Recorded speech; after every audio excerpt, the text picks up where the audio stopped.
NFL 23, where representatives from the AFC and NFC will square off. It's the Jacksonville Jaguars and the New Orleans Saints. All that and more coming up next.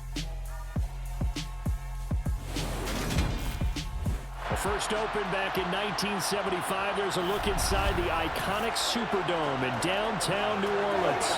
Straight ahead, we've got a good one on tap here between the Jacksonville Jaguars and the New Orleans Saints.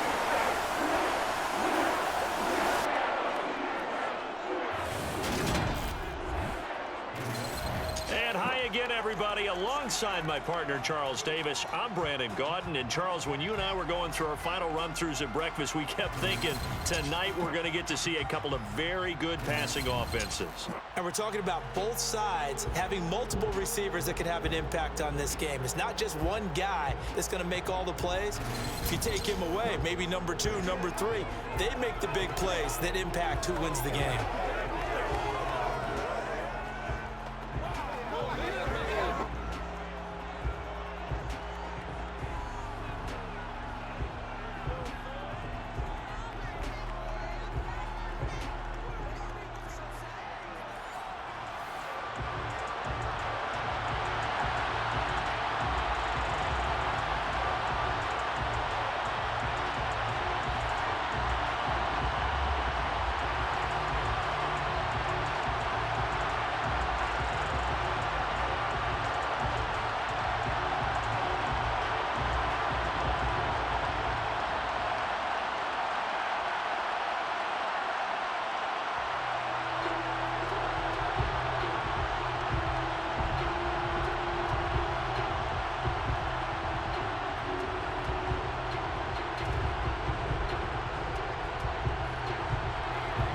The kickoff unit is out on the field, and they will send this one away.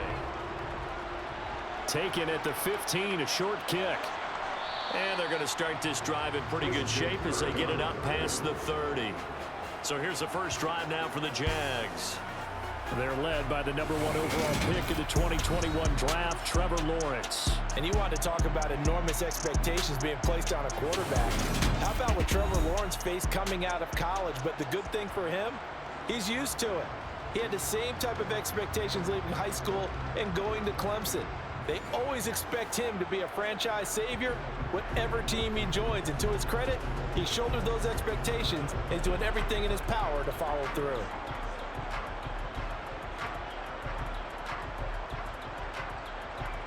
From the 32 now, here's 1st and 10. Lawrence going to put it up right away. That's caught by his tight end, Evan Ingram. And he'll be out of bounds, but able to get it up past the 45. A good start offensively. 15 yards on the game's initial play. That's tough to play zone defense when they can just curl up right there in front of you. Yeah, absolutely. Well, we talk about finding the soft spot. Defensively, how do you make sure they don't find the soft spot like they did there? Tough to do, because what they normally will do is run routes that'll pull you out of that spot they want to get into. That's what we call not taking the cheese, right? Don't go for the mousetrap. But it's hard to do because when you see a guy cutting that in that direction, you tend to go towards him. The throw over the middle taken in, and that'll be good for 8 yards to the 45. And I think this is a route we'll see more of as this game goes on, because with his speed, they want to get him the ball in space on drag routes just like this. They want him to get the ball and run after the catch. Good job there, though, holding him for a short gain.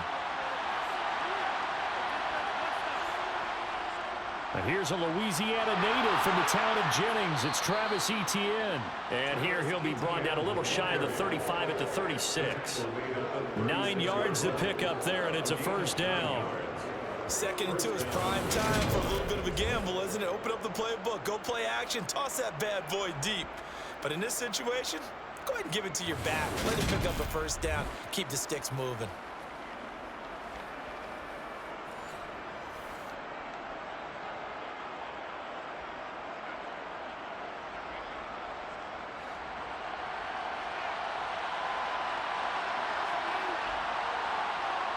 On first down, Lawrence. Throw right side is going to be caught by Kirk. And he is out of bounds inside the 30.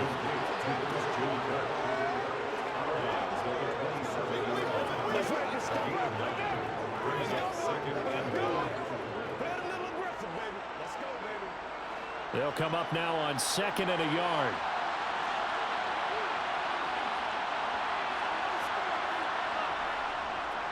A shotgun snap and a give to ETN.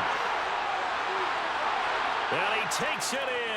Touchdown, Jacksonville. 27 yards for Travis Etienne. And the Jags put the Knights' first points on the board as they take the early lead. A nice run by him, don't get me wrong, but the blocking up front was a thing of beauty. I think for an opening drive, how about that for an exclamation point? Just what you said. Good blocking, good vision, and he accelerated to the end zone. On here, Brandon McManus for the point after. And this is up and good. The score now 7-0 Jaguars. The drive summary that time, 5 plays. And it was capped off by a Travis Etienne touchdown run.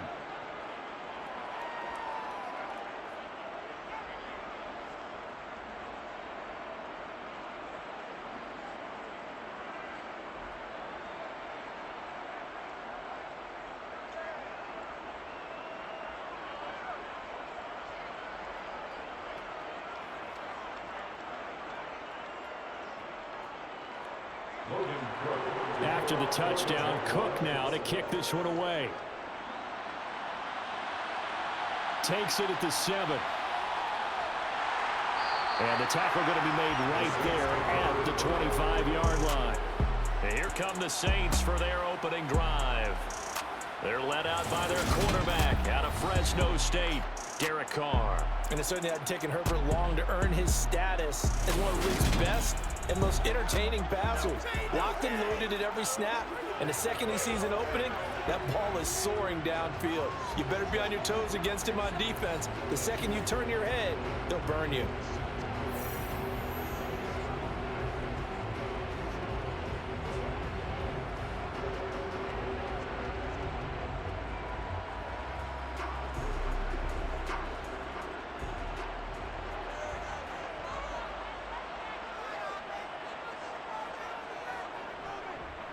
They begin on the ground with Kamara. And not a whole lot there. Maybe a yard to the 27.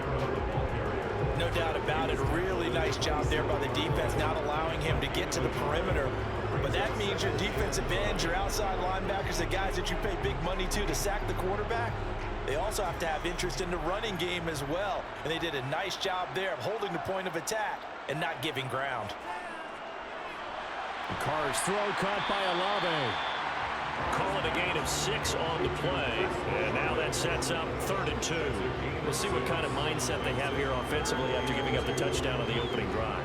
And based on our time with them, prior to this game, I feel like they've got a good mindset going in. In fact, the discussion that we had with the coaching staff was, we may give up some points in this game, so our offense has to be ready each and every time to either equal or try and get us ahead and try and keep us ahead. This is their chance to respond to that first touchdown given up. And he is going to have a Saints first down as they're able to get the 3rd down conversion. And already down 7-0 after the touchdown a minute ago, so a 3 and out here would not be ideal for them. Nice job finding his receiver there, and they get the first down.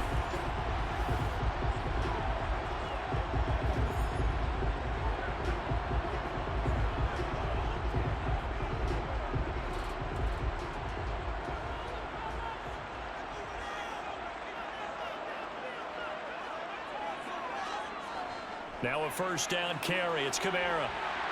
And a pretty good burst there as he'll get this across midfield and down to the 46. 12 yards there, good for a Saints first down. That was good, tough running right up the middle. And if the defense can't penetrate and make him slow his pace or change direction, that's often the end result.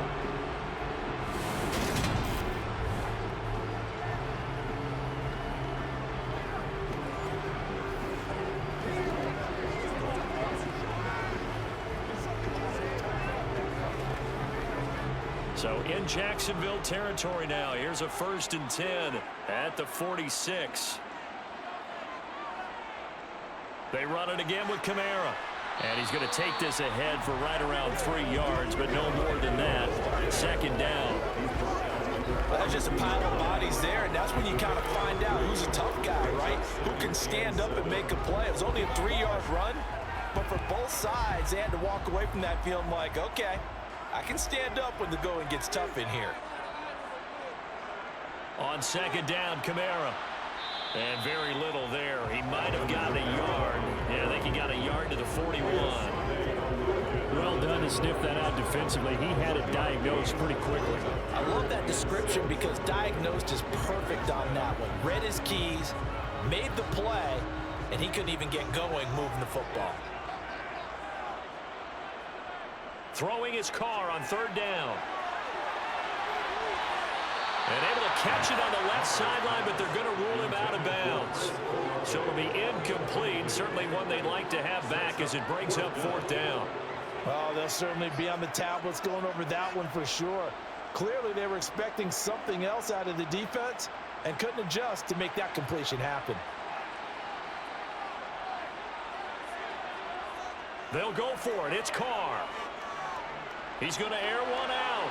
And too much juice. It'll be out of bounds, incomplete. The Saints' decision to go for it backfires. And the Jaguars are going to take possession here on the turnover on downs.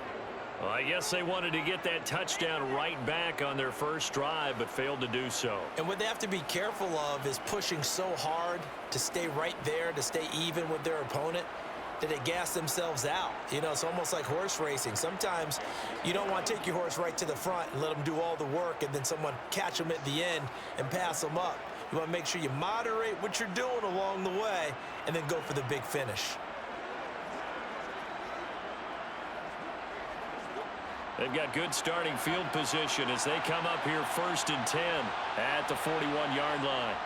They go play action with Lawrence. And he wisely will throw that one away.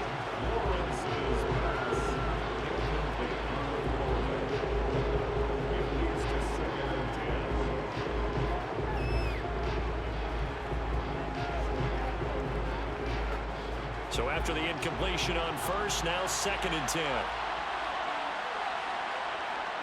Now Lawrence. And the Saints pressure gets him. Brought down for a sack. Cameron Jordan, he's the one that got home and takes him down for a loss of 9. And this is what you've got to do against a quarterback like him. You've got to keep him in the pocket and not let him get to the perimeter, because once he gets outside, that's where he can really hurt you.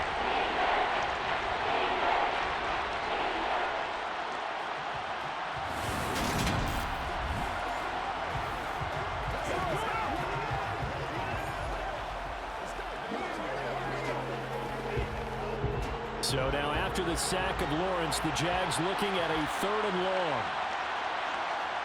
Now on 3rd and long, they'll look to throw. Airing it out, looking for Ridley. And that will be incomplete. They weren't scared to let it fly, but it falls to the ground and brings up 4th down.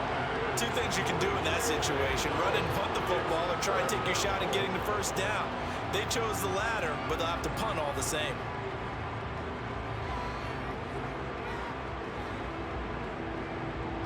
On 4th down, on is Logan Cook to punt.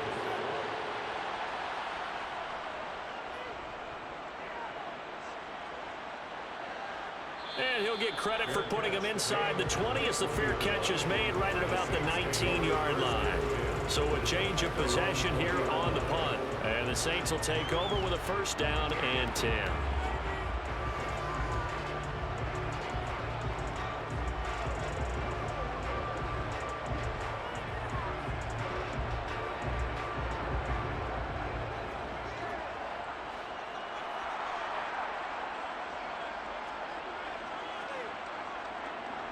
On 1st down, Carr.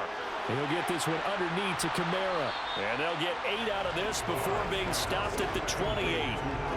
And a nice gain and a broken tackle along the way, and really we shouldn't be surprised, should we? That's what runners do, especially the best ones. They break tackles and gain extra yardage.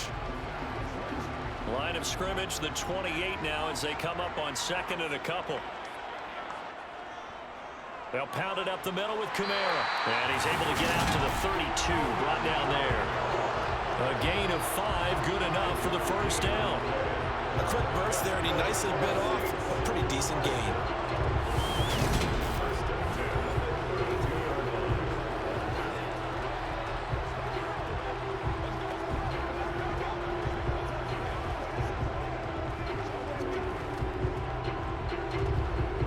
From the 32 now, here's 1st and 10.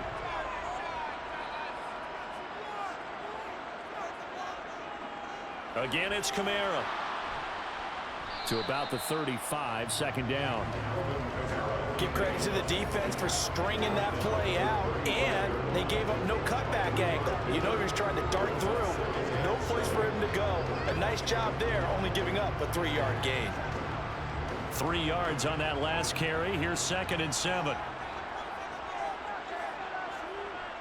Kamara up the middle. Oh, he's got a little daylight.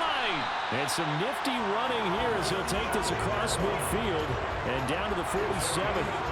43 yards now on the ground on just 7 carries. Well, if they continue to run the football this strong, right up the middle, I don't know if they can wait till halftime to make adjustments. They better find a way to get it done series to series. I don't know if they need to sub some guys out, bring in extra people, maybe change what they're doing on the defensive side of the ball. But right now, they're running the ball very well right at them and right up the middle.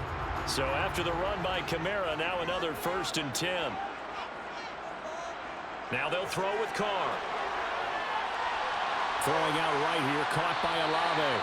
And they're going to work this down to about the 32-yard line. I think when they look at their offense, they think to themselves, weapons everywhere. And they want to move the ball around. They want to spread it to different people.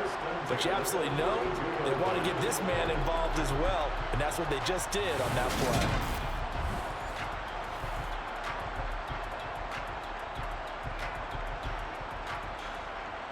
Counting down toward the midway point in quarter 1.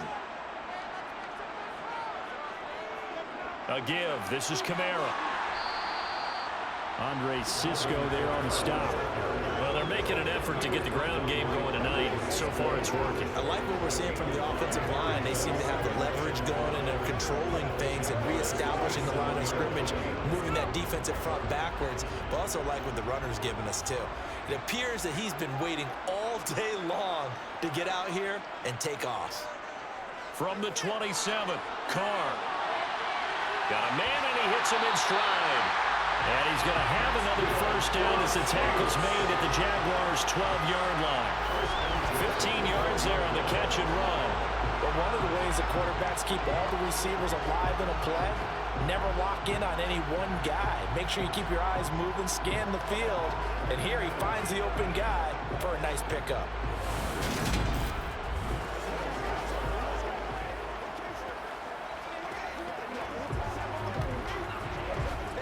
From down at the 12, it's 1st and 10.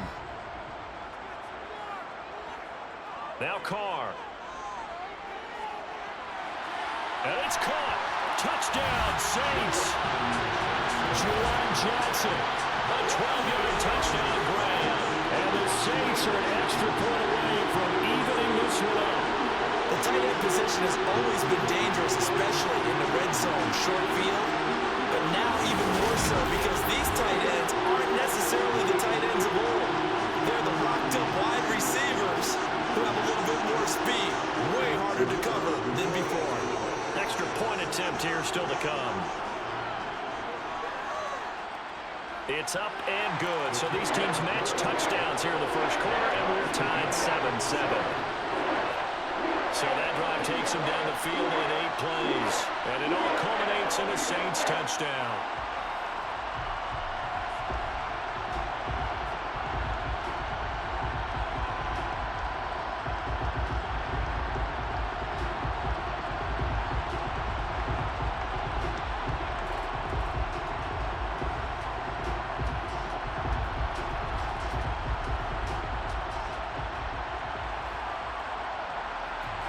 So all even at 7 now as they kick it away.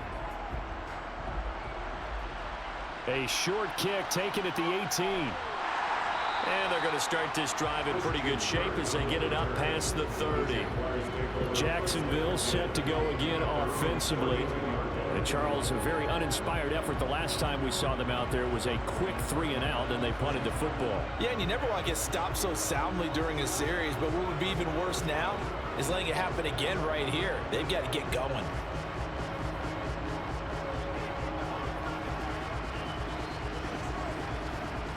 Lawrence bringing the Jaguars up 1st and 10. At about the 32. Looking to throw, Lawrence. They'll try and set up the screen to ETN. And he'll be stopped right at midfield. This drive starting off on the right foot, 18 yards. And that's not a play that you see all that often at the start of the drive. Some teams, they don't mind doing it. And that one, well sold by the offensive linemen. They showed the pass, and then they got out into space, able to get some good blocks downfield and allow the play to be successful.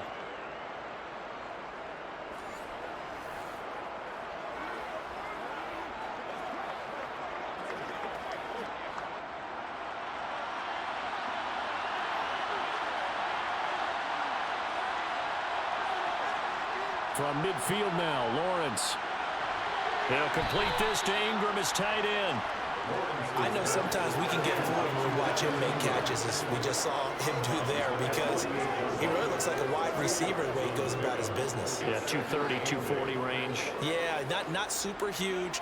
Maybe not counted on to be that inline point-of-attack blocker that we used to have in the good old days, but you can flex him out. You can run wide receiver routes with him. You can make him a primary target, and that's how he'll shred a defense.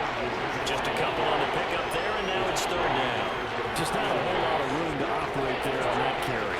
No, not at all. They did a really nice job staying in their proper places and not allowing any lanes to open up. And for the Saints here on 3rd down, an extra defensive back on the field. Here's Lawrence. Screenplay. Here's ETN. And he won't quite make it. He needed 6. He got about 5. 4th down. The key to any screen play is all in the deception. That means everyone on the offensive side of the ball. But someone gave it up because that one wasn't very well concealed. And the defense able to rally to him and hold him for just a short gain.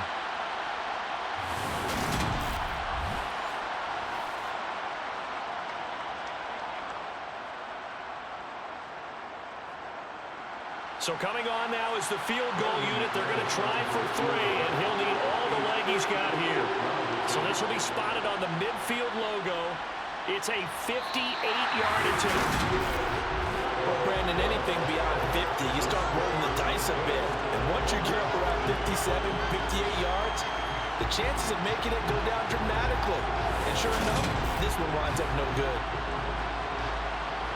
The New Orleans offense set to take over. The last time out, they had to march almost the full length of the field for their touchdown. So here, much easier, Charles, with this better starting field position. I love your sarcasm, but I love even more your observation because, look, what they did last time out, now with a shorter field, they should have a lot of confidence that they're going to put more points up on the board. Two sides to every coin. This is the bad side of missing the 58-yarder. Now they start at the 48. Carr now on 1st down. That one thrown away from the pocket. The officials kind of looking at each other, but they'll say there was a receiver in the area, so no penalty, just an incomplete pass.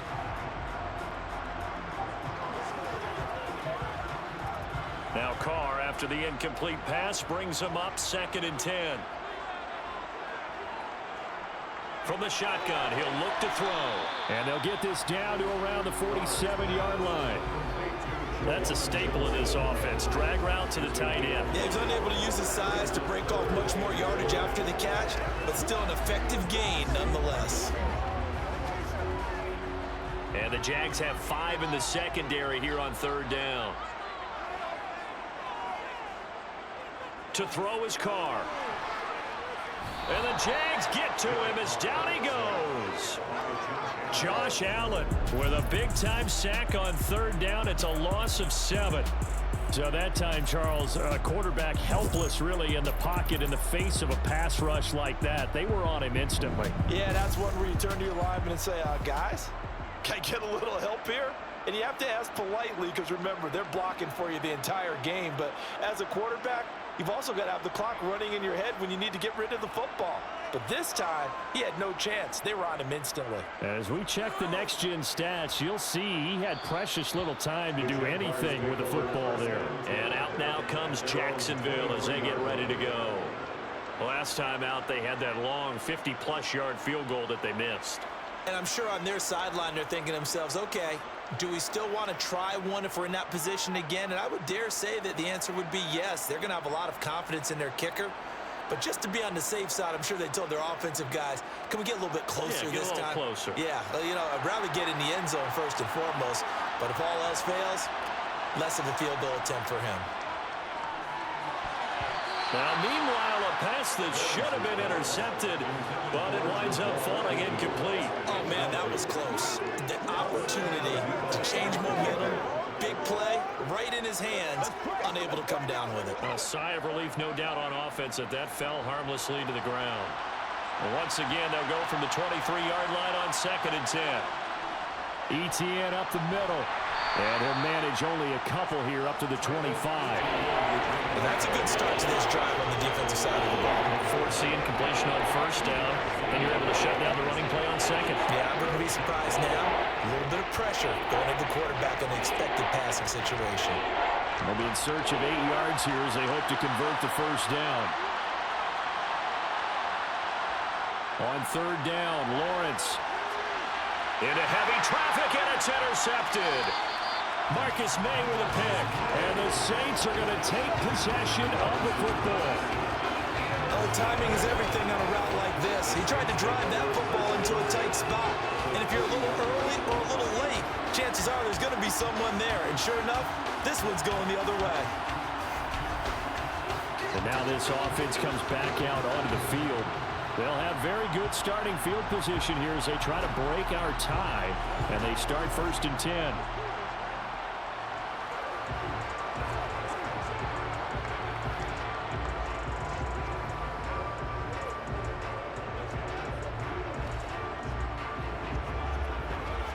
Line of scrimmage, the 31 now on 1st and 10. Now after the INT, it's Carr. They'll get this out to Kamara. And they're going to get this down to about the 17-yard line here.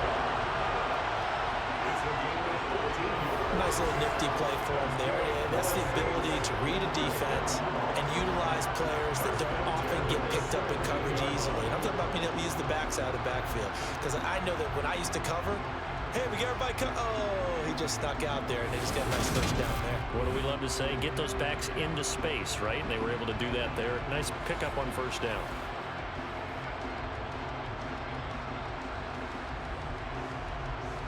So from the 17 now, here's a 1st and 10.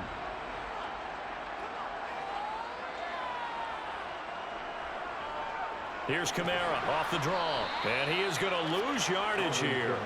He'll lose a yard there, and it's 2nd and 11. When a draw works, it can be a thing of beauty. But when it doesn't, oh, it can be ugly. And in this case, loss of yardage ugly.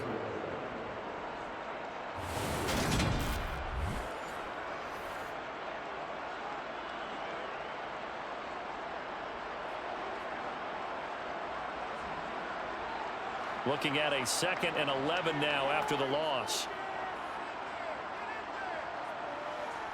Now Carr.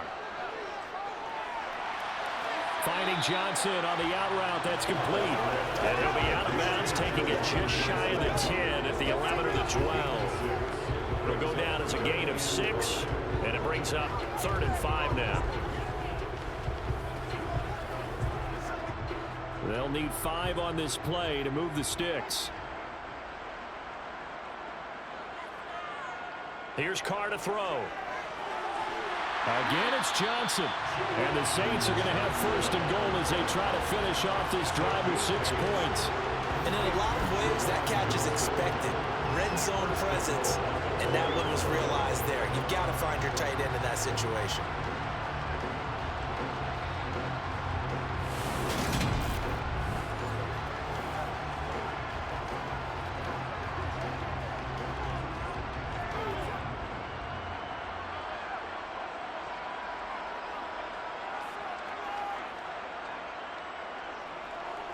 try to pound it in. Kamara. And he is in for the score. Touchdown, New Orleans. Alvin Kamara taking it in from 4 yards out. And the Saints have taken the lead. I know the play ends up in the end zone with one person carrying the ball, but how about that big mass of humanity that guided him to that spot? Yeah, they got there, but I love the dive. Always a fan of the dive.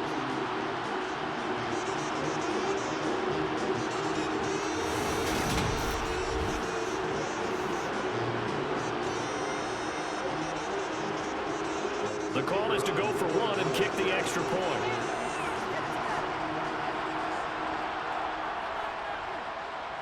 It's up and good, and it's 14-7 now here in the first quarter. 5 plays there on that drive.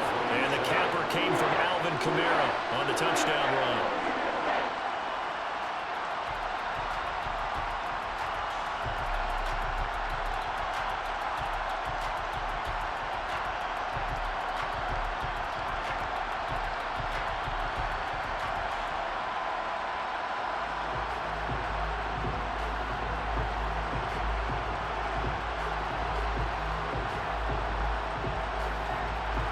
The ball upright on the tee, and the Saints kick team booms it away. Taken at the 15, a short kick. And a nice return sets him up pretty good here right at the 30-yard line. Out comes the Jacksonville offense as they get set to take over here. As the offense comes out here, Charles, maybe perhaps a bit more of a focus on the run game for this drive after tossing an interception on the previous one? I think that's a good way to look at it and a good way to think about it, but maybe they get to it in a little bit different way, because after you throw an interception, you want to make sure you keep your quarterback's confidence high. So maybe give him a couple easy throws that he can complete and then get to the running game and try and get things settled down. And still in the first half here, a long way to go.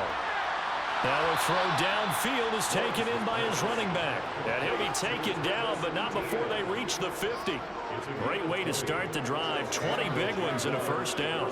But they certainly made a point of getting him involved in the passing game here in the first half. They must have seen something in the scouting that said, hey, we can capitalize on him getting the ball, possibly in the open field. And I think in the second half, that may loosen up the defense a little bit to get the running game going back inside.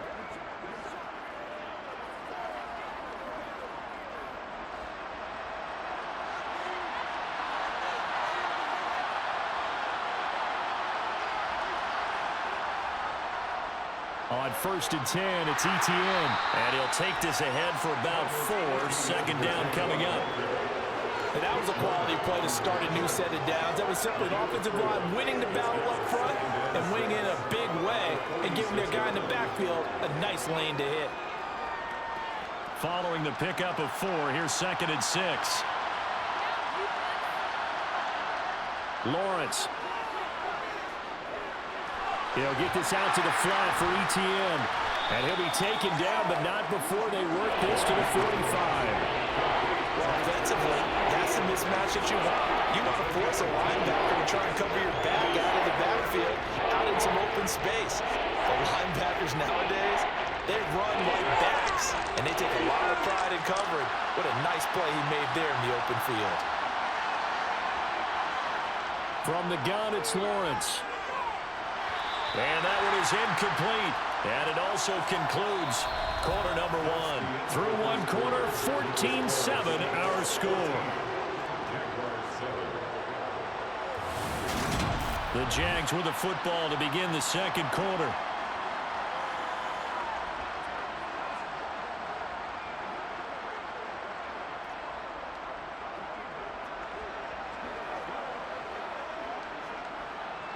Here's Logan Cook now to punt this one away.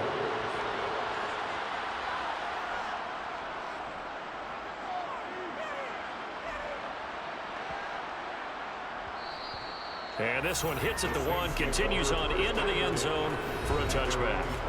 The offense and Alvin Kamara heading back onto the field. And it may just be the second quarter, but he's in his zone, well on his way to eclipsing that 100-yard mark. And when a back has a game, as we're witnessing right now, his name's going to be in the books, but it's really a collective deal, isn't it?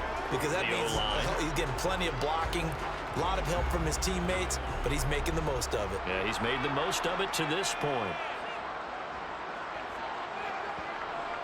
They start the drive on the ground. Kamara fights forward for only about a yard up to the 21. That felt like a trap because it looked to me like the opposing front was on that play from the get-go. They had everyone crashing the ball carrier before he even made the line, and they hold him to just a yard. 2nd and 9 now from the 21. Carr going to throw. And his throw's going to be incomplete.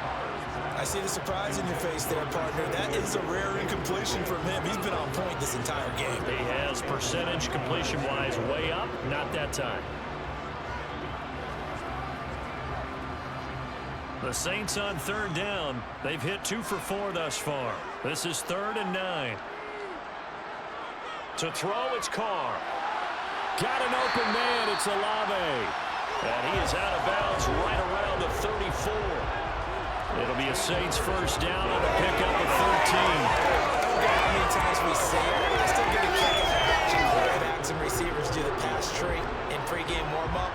But I always remember that when we go to practices, we see that after practices as well. They really tune it up, don't they? They tune it up. They know why they do it for these situations. First down. And they build that trust, and that's why they're able to find him in this type of a situation. From the 34 now, here's 1st and 10. From the gun, it's a run for Kamara. 62 yards for him on the ground so far tonight as he has been terrific in this first half. And this is an example of breaking down a defense because on a lot of these runs, he's getting past the point of attack, and guess what he's doing? Unfortunately, secondary guys have to make a lot of tackles.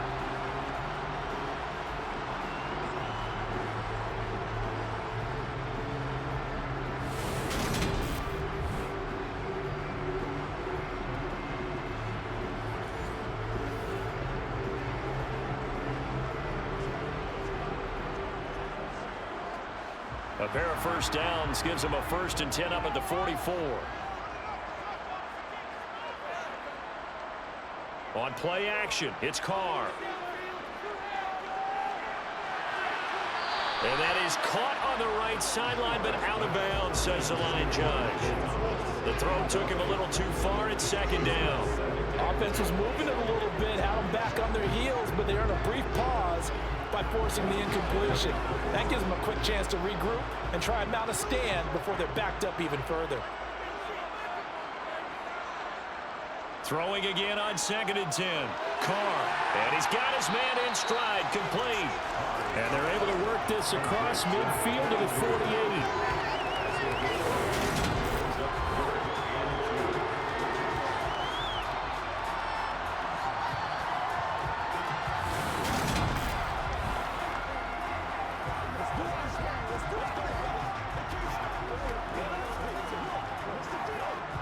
Trying to keep the drive going here. This is play number 7 on 3rd and 2. Here's Carr. That's going to be caught along the sideline, and what a job of keeping his feet in bounds. They say that's a catch. The Saints passing game in sync and moving the football. It's a first down. And that's how you pick up a first down. Not only does he make the catch, but has enough body control to get his feet down in bounds, toe tapping and dragging to make sure he gets it done.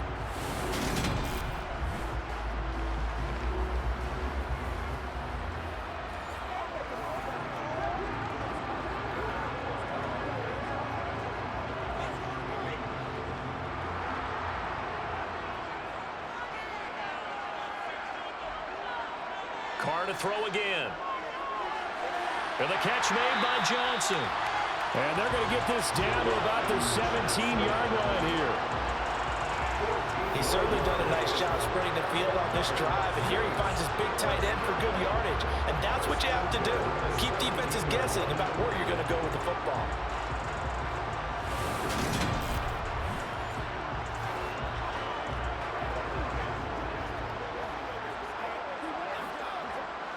So from the 17 now, here's a 1st and 10. Into the red zone, it's Carr. And that one drops down, incomplete. Good coverage there, forced the ball free, and it's 2nd down. Once you get into the red zone, space is at a premium for receivers to try and operate and shake themselves free. That one's incomplete. Now Carr, after the incomplete pass, brings him up 2nd and 10. They'll stick with the passing game as he looks to throw. On the throw led him too much that time. It's incomplete. That play call wasn't there for them against that coverage. So they're going to spin the dial now in their playbook and come up with one more shot at the marker to try and keep this series going.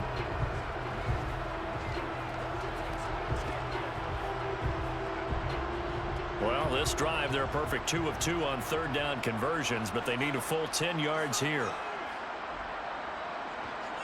Now, Carr again. And that is incomplete. They love to try to take advantage of his height, and I wouldn't be surprised to see them try to run it back and try it again, maybe with a little less mustard on the throw.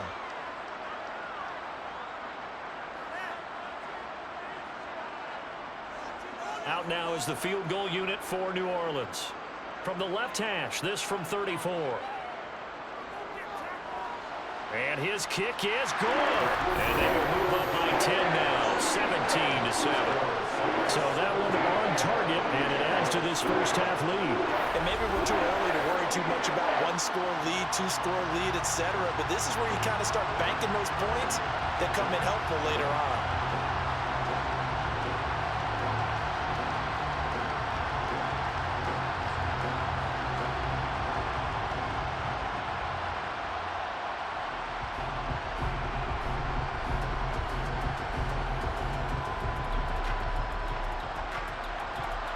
The ball upright on the tee, and the Saints kick team booms it away. And a short kick taken at about the 16. And a nice return sets them up pretty good here right at the 30-yard line. Now this offense back out and set to go for their next drive. They trail by 10, 17-7 as they come up on a 1st and 10.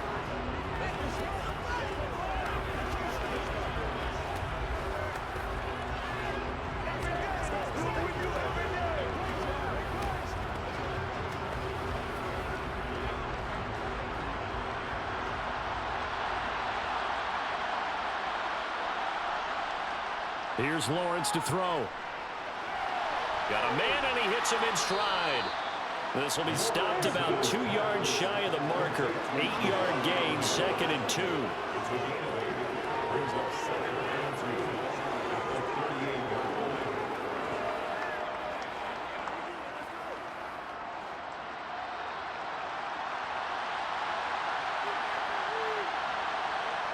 On play action, Lawrence.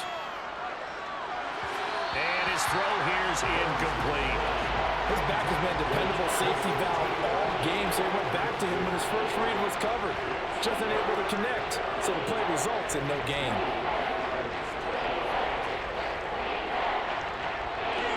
After the incompletion, here now, 3rd and 2. They'll run with ETN.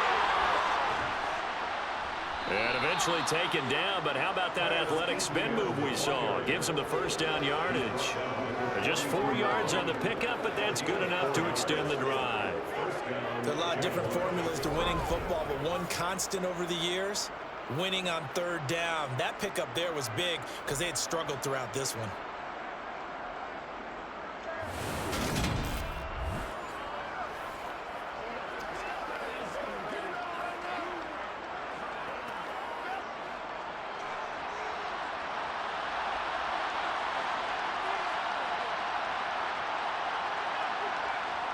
Play action. It's Lawrence. And he'll just get rid of it. What's the old adage? Be quick, but don't hurry. Well, that went right out the window there. He was hurried, harassed. That ball had to be gotten rid of, otherwise he was going to get sacked.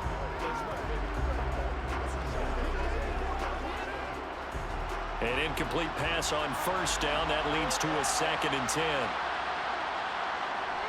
running out of the gun with ETN.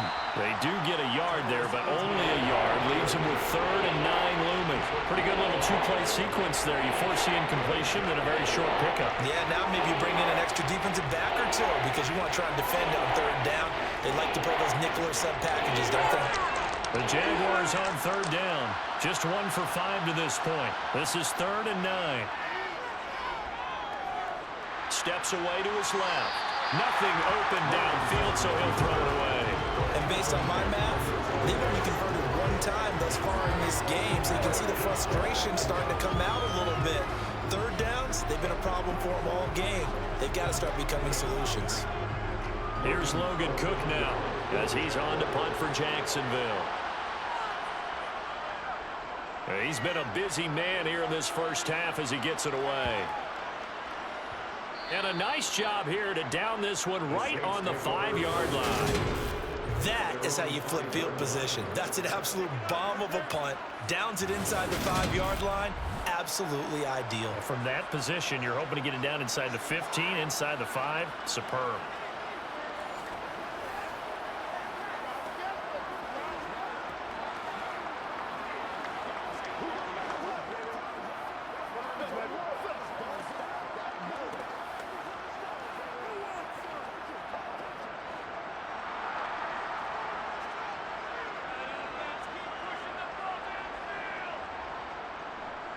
They'll start on the ground here on 1st down.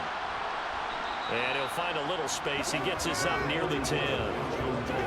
Call it a gain of 4 on 1st, and that'll make it 2nd down. And that's frustrating for a defense because they've got them pinned down deep. And on the first play, they gave up a run that keeps an offense on schedule. Yeah, because 3 to 4 yards, that's all you're looking for right there, right? That's absolutely perfect, really, as a play call. You get 3 to 4 yards on 1st down. That's what they talk about us all the time, about being ahead of the chains or on target, ahead of schedule. They were after that run. 7 yards there and a 1st down. I think that's a big pickup for a 1st down because when you run a drag route against zone, you're sometimes asking for trouble because you might run into a defender. Yeah, well, there they ran into a 1st down. Executed it to perfection. On 1st and 10, here's Carr. Toward the center of the field, but it's incomplete.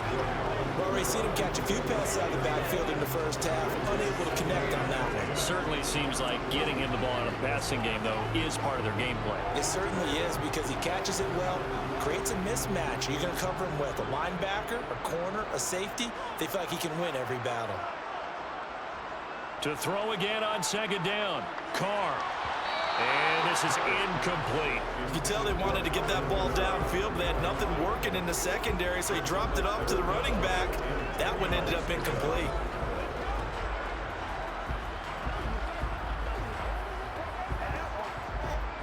So back-to-back incompletions, and that has them staring at a 3rd and 10. Again, they'll throw with Carr.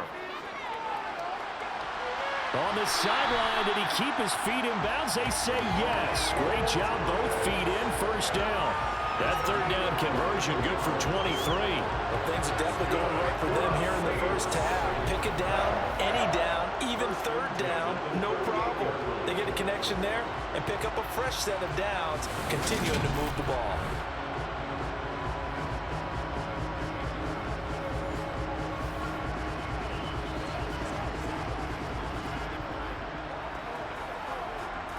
So here's a 1st and 10 at the 38. Carr. Going right back to Michael Thomas. And they'll get this down to around the 47-yard line. That's the 3rd time on this drive that these two have connected with each other. They've got a real rapport going. And right now, it's paying off with big chunks of yardage, as shown by that last play.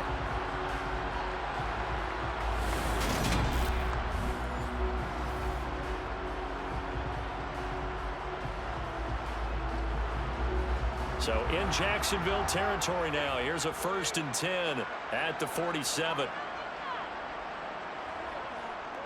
Now a handoff. Here's Kamara. And some room to work.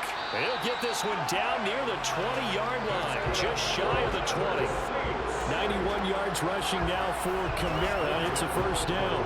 We both know it's difficult, but they've made it look effortless out there. Through the air, on the ground, they've moved the ball with relative ease.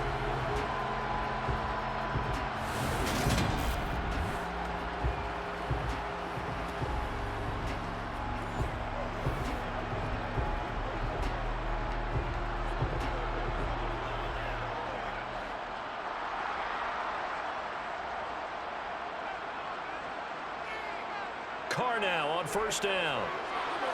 Eluding the pressure right. Got a man open. It's Thomas. It's a touchdown for New Orleans. Michael Thomas from 21 yards away. And the Saints go coast to coast and finish the drive off with 6 points. And they use that height on the outside to get the score. We've seen the evolution of the wide receivers. They've gotten taller and taller, but they retain their quickness and their speed. It's a lethal combination. Always good to have wide receivers with height. Extra point attempt to come here.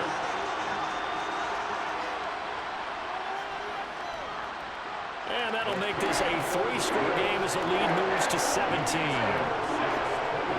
So that drive in total 8 plays. And it's Michael Thomas who ends it with a touchdown reception.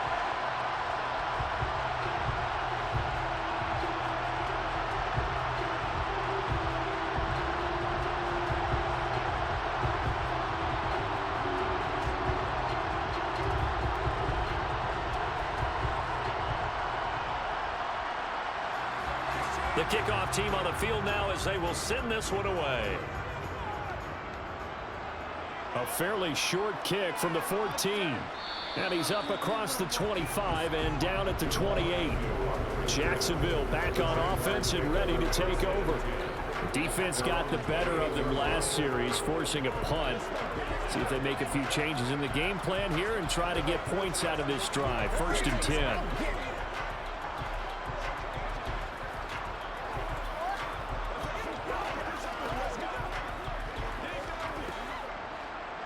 Lawrence bringing the Jaguars up, 1st and 10. At their own 28-yard line. Now Lawrence. Toward the sideline, he will have the first down. Good catch. He was able to keep the feet in bounds. Now we're going to get another look at this one. Dennis Allen not happy, so he has thrown the challenge flag. Previous play is under review. Did he keep those feet in bounds? That's the question they've got to decide. And I got to say, watching it in real time, it was awfully close. Yeah, it certainly looked like a heck of a catch because he didn't appear to bobble it, which could complicate things. But even with the benefit of replay, that's pretty tight. Now here's the call.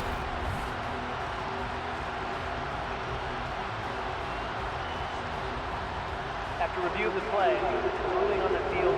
So the challenge there does not go their way. This will indeed remain a completed pass.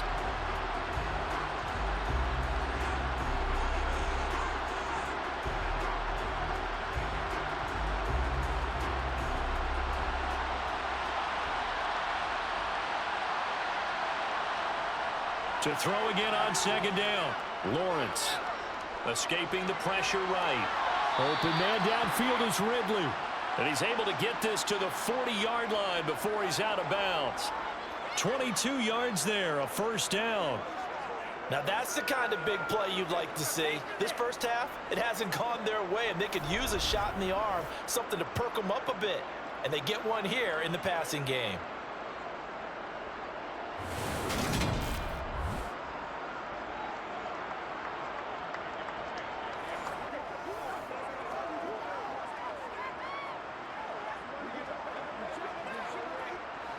Back-to-back good plays have him on the move on first down.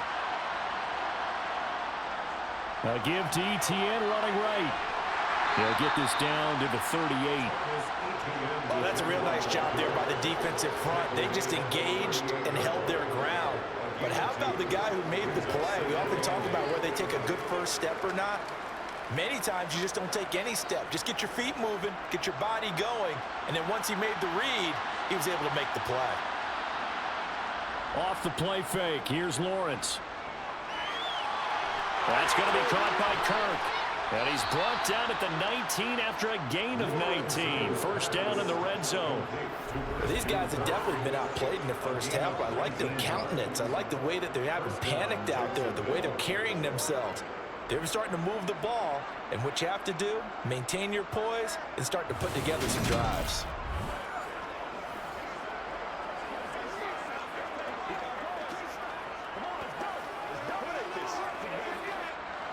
So here's a 1st and 10 now, down inside the 20.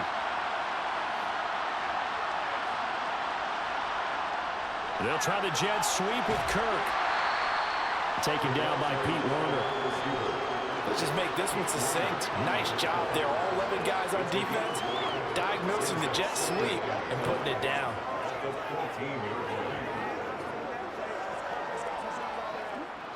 Ball at the 14 for 2nd and 5.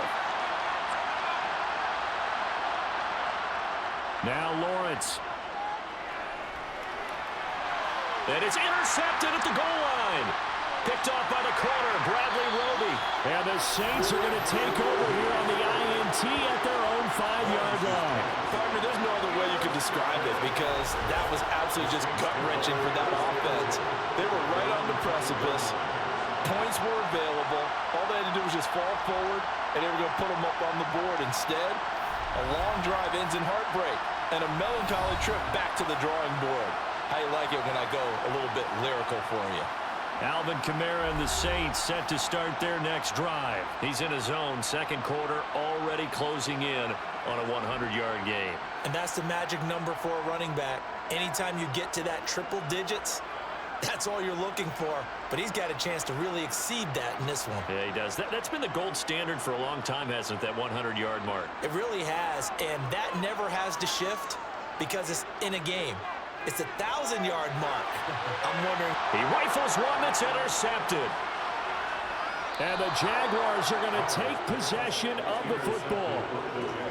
So a nice play defensively by the rookie coming up with the INT. And that's a late-round pick right there, making a first-round impact. And a lot of these day 3 corners end up winding up on special teams and sub-packages and even on the practice squad. But he's really made an impact on this defense, and he comes up with the interception there.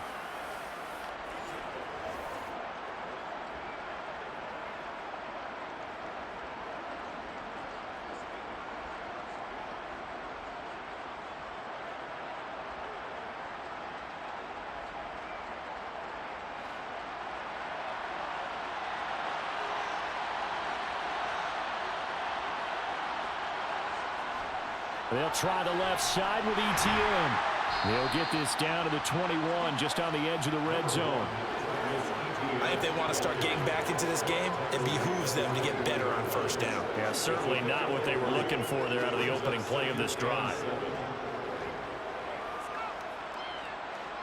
The last run got 3. Now here's 2nd and 7. Looking to throw, Lawrence.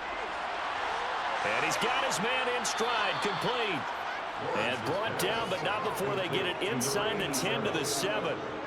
His first catch, good for 14 there and a first down. And remember, this drive started off following the turnover, and they've taken no time working their way down the short field.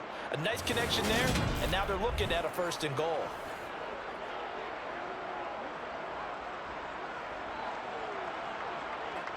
First and goal, and they got to be thinking a chance to get right back into this football game. Out of the gun, it's Lawrence. Being chased, and he can't find a receiver, and he's brought down. Bradley Roby, the ex-Buckeye, with a corner blitz and the sack. He already did his primary job with an interception earlier, but here he gets a chance to be a pass rusher and takes on the challenge of blitzing and makes another big play. That's something to file away and maybe break out later in this one or in a future game.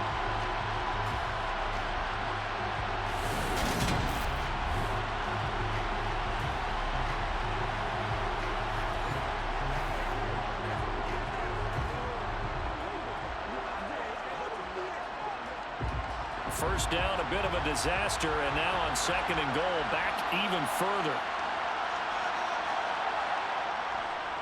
Straight ahead, ETN. And he'll go down here at the 12-yard line.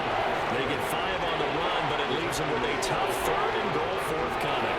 Not a ton of room available on that one, but he made use of what space was available and gained decent yardage. The Jaguars on 3rd down. They've had their troubles, just 1 for 6. This is 3rd and goal. Now here's a look for the end zone, but that one's going to wind up incomplete. As defensive coordinators around the league tell me all the time, that throw is not for every quarterback because you've really got to drive the ball downfield. It's going to be a tight window for him to fit that one into. In this case, unsuccessfully.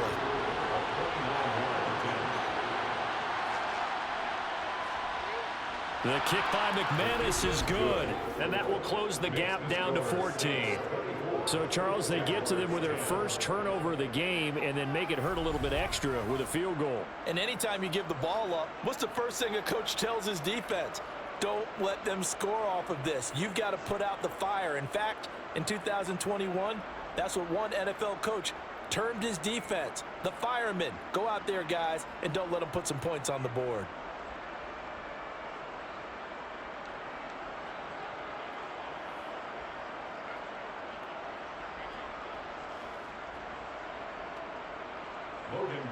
Set now to kick this one away, and off it goes.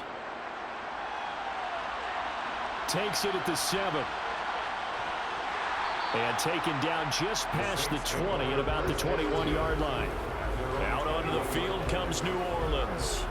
And for this offense, Charles, you got to think kind of crucial here to put something together on this drive because remember last time out they threw the interception on the very first play. And you can't afford to let this defense keep building any more momentum. They're playing awfully well, and they're awfully confident right now. To me, it's time to attack and take some of that momentum back, but make sure you're selective in doing so. Understand where you want to throw the football and make sure it's open before the ball leaves your hands. Give him a couple on the carry there, 2nd and 8. They suspected that it was a power play up the middle coming at them, and boy, were they right. That defense got downhill in a hurry and limited them to just a couple on 1st down. The last run got a couple. Here's 2nd and 8. To throw his Carr. And his throw is incomplete. Had an open man that time and ended up putting a little too much heat on it, don't you think, partner? Absolutely. Just needed a touch more air under it. Instead, he fired an absolute bullet.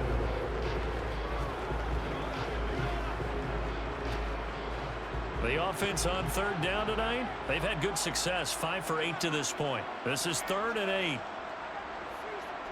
Throwing now is Carr. He completes it to Olave. And they work this well upfield across the 45. That 3rd down conversion good for 23. Good strong throw and catch right there. And so far in this game, the alleys have been open for them to get completions, and they're taking advantage of it.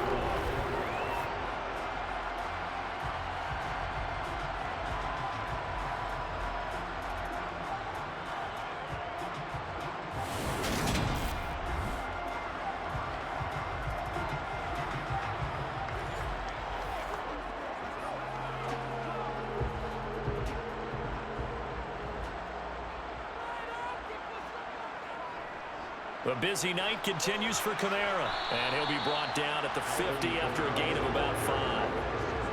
It's not a huge breakaway run, but if your starting running back finishes the game with averages of 5 or 6 yards per touch, you'll take that every single time. After the pickup of 5, here's 2nd and 5.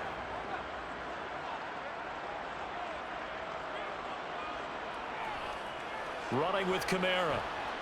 He'll be taken down at the 48 for a pickup of 2 yards. And with that run, he's already at 100 yards here before halftime. So if he sees the same kind of action in the second half, he could be on his way to a career game. They don't need to run another play here before the 2-minute warning. Let's see if they do it anyway. Carr going to try and throw on 3rd down. He's got him in, complete. And he's going to be out down inside the 20 at the 15. One heck of a third down conversion, 33 yards. Well, dialing up that play call certainly meant that he grabbed a little extra shot of courage on that one, because normally on 3rd and short, you're just trying to move the sticks, get the ball just past that line of scrimmage. Instead, they take the big shot downfield, and it pays off.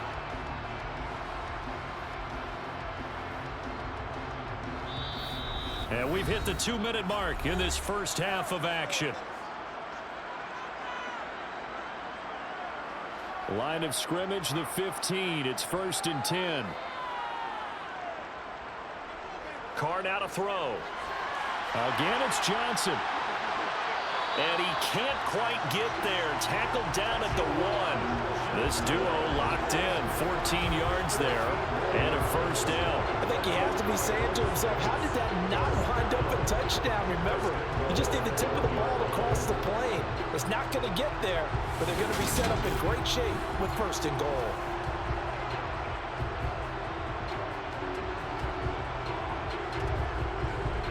A chance to really cap off a big first half here as they come up on 1st and goal. They'll run it with Kamara. And this play is going nowhere as he dives to the ground behind the line of scrimmage. It's a loss of a yard there, and it's 2nd down. And that's what I'd like to see out of this defense, a little fire, a little toughness. It hasn't been the best first half for them, but they did do a nice job there, forcing a loss on that play. And just one man in the backfield here. That's Kamara, 2nd and goal. Now Carr. To the end zone, but it's incomplete. The way he's been slinging it in the first half, you expect everything he throws to go for a touchdown, but I guess he's got to wait to try and pick up that 3rd, isn't it? Yeah, I thought he had him for a second, but you're right, not to be. A couple extra tight ends are in. 3rd and goal from the 1. They'll try to run it in. It's Kamara. And I don't think Kamara got there. Looks like they stopped him short. The Jaguars going to go ahead and use their first timeout as they'll stop it with just over a minute to go before halftime.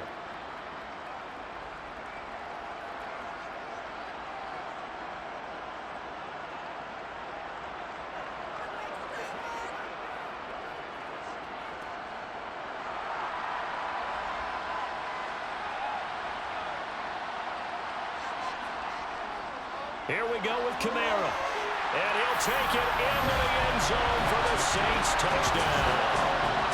Alvin Kamara with his 2nd touchdown here in this first half.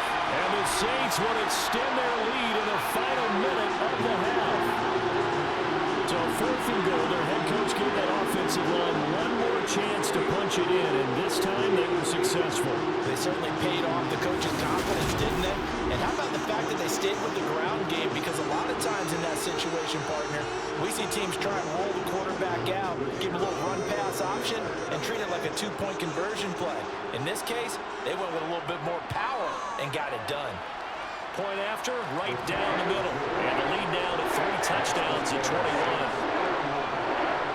So that one a long 11-play drive. And the capper came from Alvin Kamara on the touchdown run.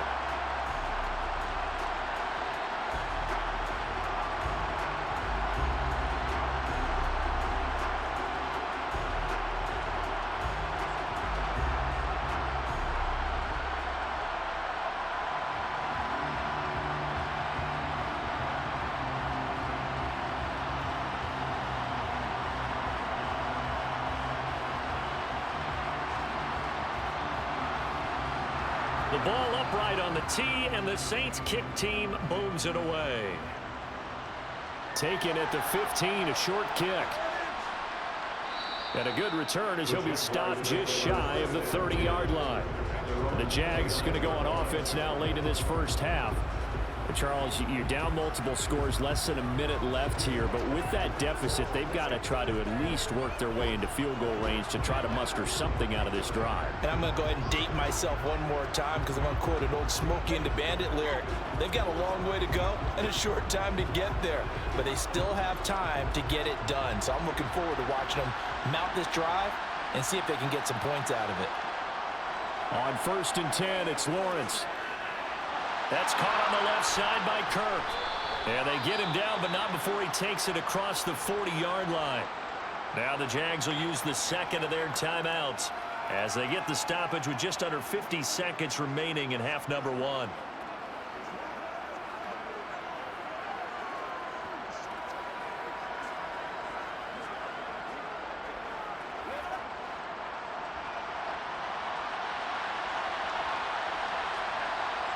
Now Lawrence on first down. He'll get that underneath ETN. It'll go as a gain of 4, and it's second down. And just in general, Charles, on a play like that, how tough is it for the defense to account for a running back essentially being a receiver downfield? It's very difficult, especially if the running back has skills like a receiver, and you're aware of that before the game even begins. So throughout your practice sessions, you're going to want to be aware of him. Where is he lining up? What can he do? What kind of damage can he do to us downfield? And who can match up with him without weakening our overall defense? You're exactly right. It's a tough task to match up to him. So after the second down incompletion, they'll come up now against a 3rd and 6. From the gun, it's Lawrence. It's incomplete. Took a shot, couldn't connect. And attempted a deep ball there, they didn't get it. Boy, they're going to need a few of those to actually hit in order to get back into this game. Good thing they do have a little bit of time here still left in the contest. Decent-sized deficit, but not one that they can't manage. Here's Logan Cook now as he's on to punt for the 4th time tonight. And he gets it away, a directional kick going toward the sideline. And now where will the side judge stop his walk? That's the question. He says it crossed out of bounds at about the 17-yard line.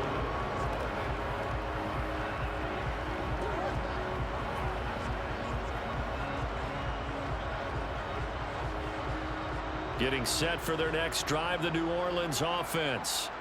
And with a 3-score lead already, this is not time for a momentum change, so I'd imagine they'd be happy to just take this into the locker room. And defensively, they're just looking to keep him contained as they're able to get him down. It'll be a gain of 5, and it'll also wind up being the final play of this first half. So it's halftime here in New Orleans with the Saints out in front. As we send you on over to Orlando for Jonathan Coachman at our EA Sports Halftime Report. Take it away, Coach. Okay, Brandon, thanks very much. And welcoming everyone to our downtown Orlando studios in this EA Sports Halftime Report. First up, though, a look at the next-gen stats for Jacksonville in that first half. And despite the fact that they're looking up at a double-digit deficit at halftime, they were able to move the football through the air in those first 2 quarters. All right, Coach, thank you, and we welcome everyone back for quarter number 3.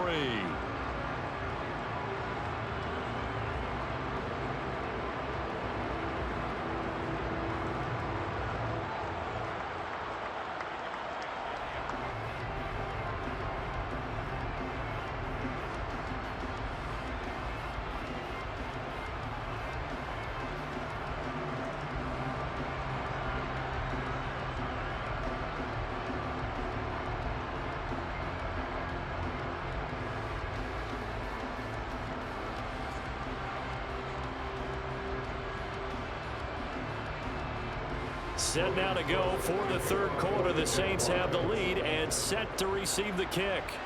From the 10. A solid return, pretty good field position. They'll start at the 32. The Saints set to go here to begin the 3rd quarter.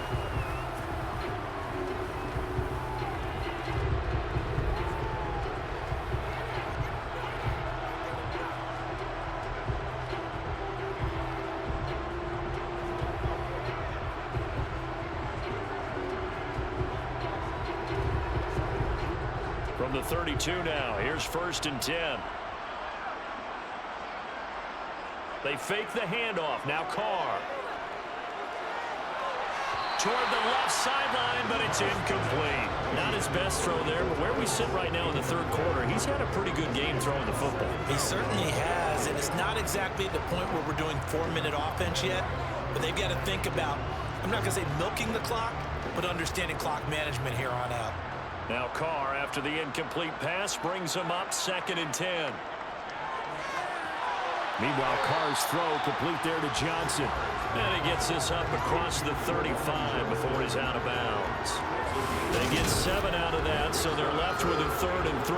Let's not quibble about the gain there on 2nd down. That was a positive play because that was a take-what-you-can-get situation. Got out to the tight end. Now it gives them a much better opportunity to convert on 3rd down.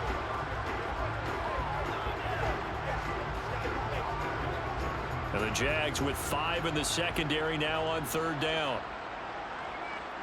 Here's Carr to throw. They'll get this out to Kamara.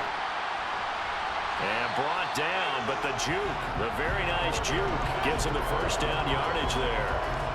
They're able to convert with a gain of 4.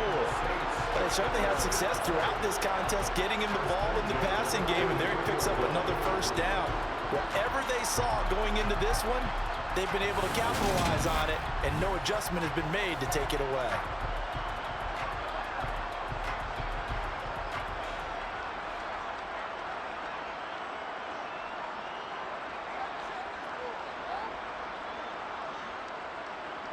Again, it's Carr.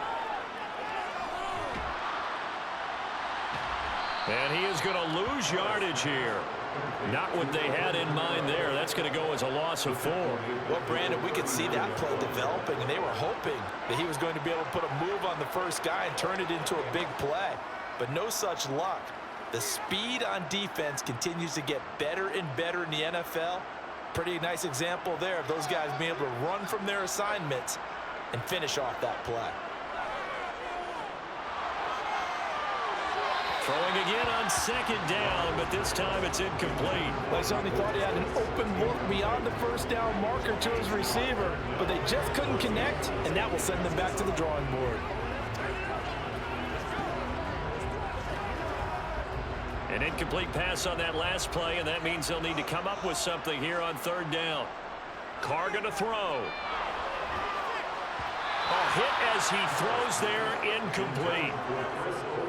So no problems moving the ball in the 1st half, but they'll likely come up empty here on drive 1 of quarter 3. And it was so important for the defense to get that stop, because what we witnessed in the 1st half was them getting run over, and they needed the confidence, and they needed to get off the field so they felt good going forward in this game. Here comes the Saints punter now, as he'll punt it away for the 2nd time.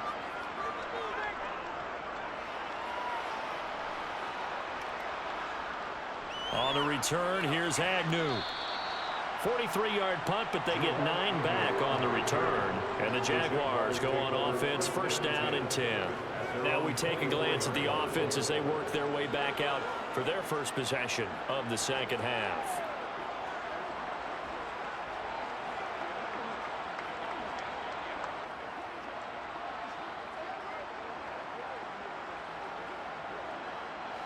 Lawrence bringing the Jaguars up, 1st and 10 at their own 24. Lawrence will throw. Looking for the out route here, and it's completed to Kirk. Give him a gain of 5 on the completion, and that'll make it 2nd down.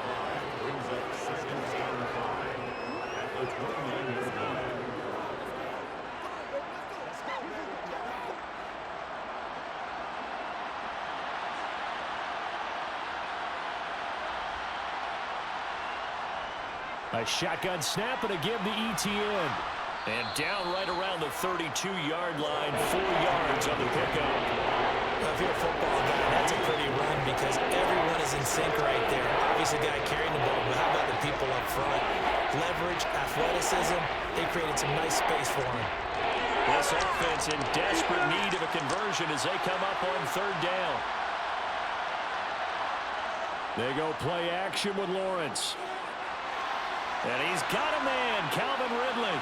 And they've got it well across midfield down to the 40 before it's all said and done. That'll be marked as a 27-yard pickup. Well, we talk all the time about playing situational football. Right now, I think the scoreboard is dictating what they need to do. Where they are in this game, they've got to push the ball downfield, take their shots, try and get big chunks of yardage in a short amount of time. That was a nice play there.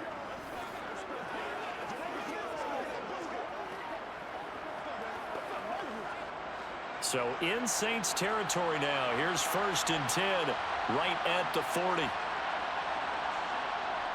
Lawrence. Over the middle, it's complete. And he's going to be marked down just inside the 35. Never make the mistake that the slot receivers, especially the little guys like we're watching here, are just quicker than fast. A lot of them combine quickness and speed, and they catch a lot of footballs, as we just saw there.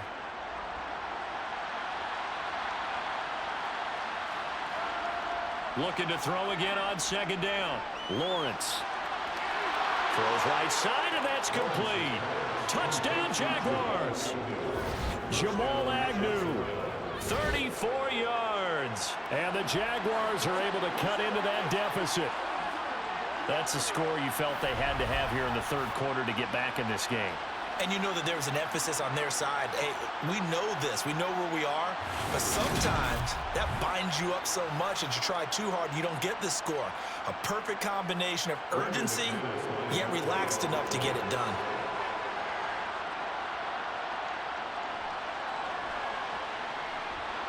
Extra point from McManus is good. And the lead will be cut down to 14. Jaguars 17.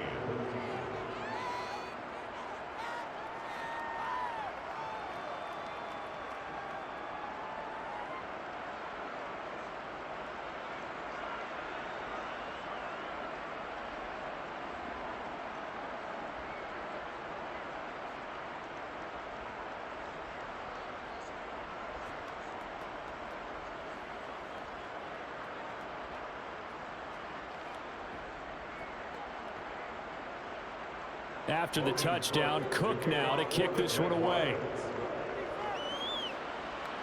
This one taken just inside the 10. A solid return, pretty good field position. They'll start at the 32. Now the Saints coming back out ready to go for this next drive. Their lead down to 2 scores after the touchdown a moment ago as they start with a 1st and 10.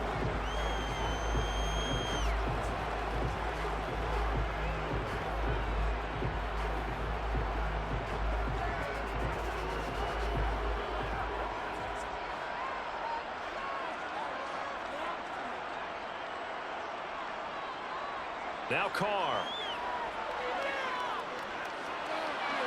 Nothing open downfield, so he'll throw it away. No sense risking anything there on 1st down. Even though he's still in the pocket, he had a receiver out to his side, so just put that in a spot where the only people who can make a play on it are the trainers and the coaches. Well done. Now Carr, after the incomplete pass, brings him up 2nd and 10. From the shotgun, he'll look to throw. Throwing out right here, caught by Olave. And they're able to work this across midfield to the 48. I'll tell you what, a lot of those mid-range throws have been available because sometimes teams get too concerned about the deep ball and they leave too much space in front of them. And these guys have been taking advantage so far.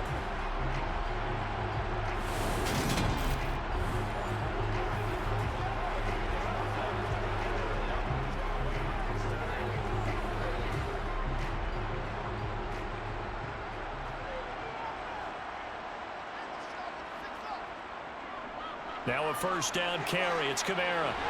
And he is tackled inside the 49, quite to the 35. 113 yards for him on the ground now. He has been a tough man to bring down all night.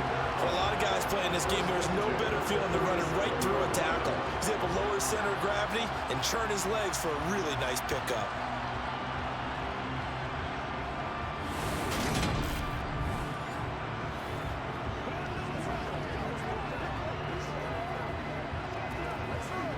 Line of scrimmage, the 37 on 1st and 10. Carr. On the check down, he finds Kamara. That's good. The completion there for 7 yards, and that'll bring up 2nd down. Just about every quarterback is trained to really look downfield first before you come back and make a nice, safe throw. And in this case, that's exactly what he did. Found his running back, let him create some space, and it turned out to be a nice play for the offense.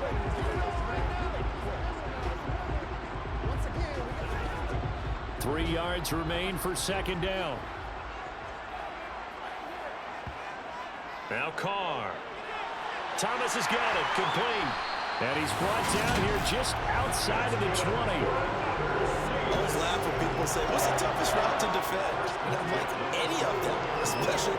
receiver, that makes things very difficult. But when you're running a drag route, something short, shallow, going through defenders, using guys almost as screens in order to get open, that makes things tough for guys trying to get to the football.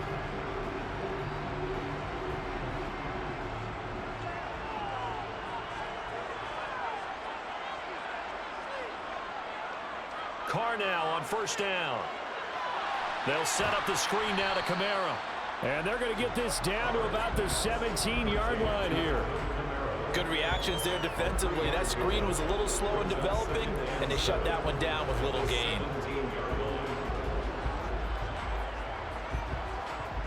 So from the 17, here's 2nd and 7.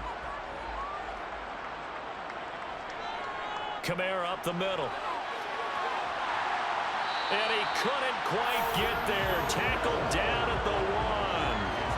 That one goes for 16 yards. It sets him up 1st and goal. Looks to me like maybe there's a little attrition setting in with this drive, because when you see that type of a run, I get the feeling the defense getting a little bit tired. And that's the last thing they need, especially when they look up at the scoreboard.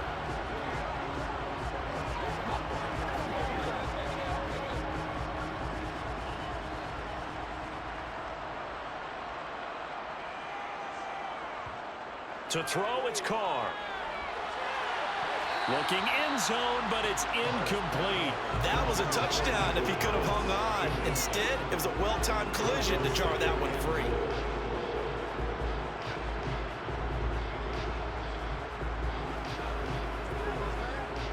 And just one man in the backfield here. That's Kamara, 2nd and goal.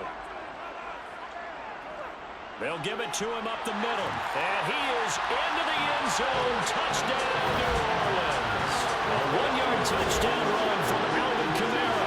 And the Saints have moved out in front by 3 touchdowns. So they brought the extra break in down on the 1-yard line, and they're able to push this one across. Yeah, I can just see your face right now because I know we're mind-melding on this one. Coach Madden would love this. Power football, hat on a hat, chest to chest, driving forward, touchdown. Point after here coming up.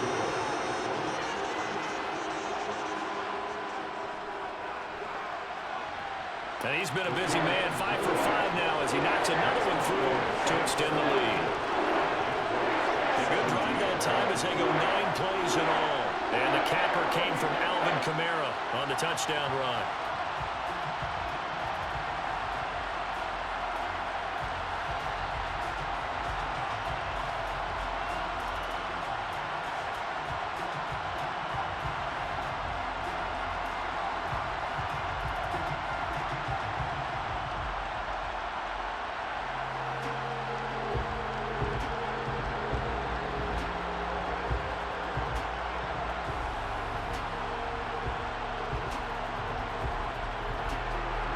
The kickoff unit as they run up and send this one away.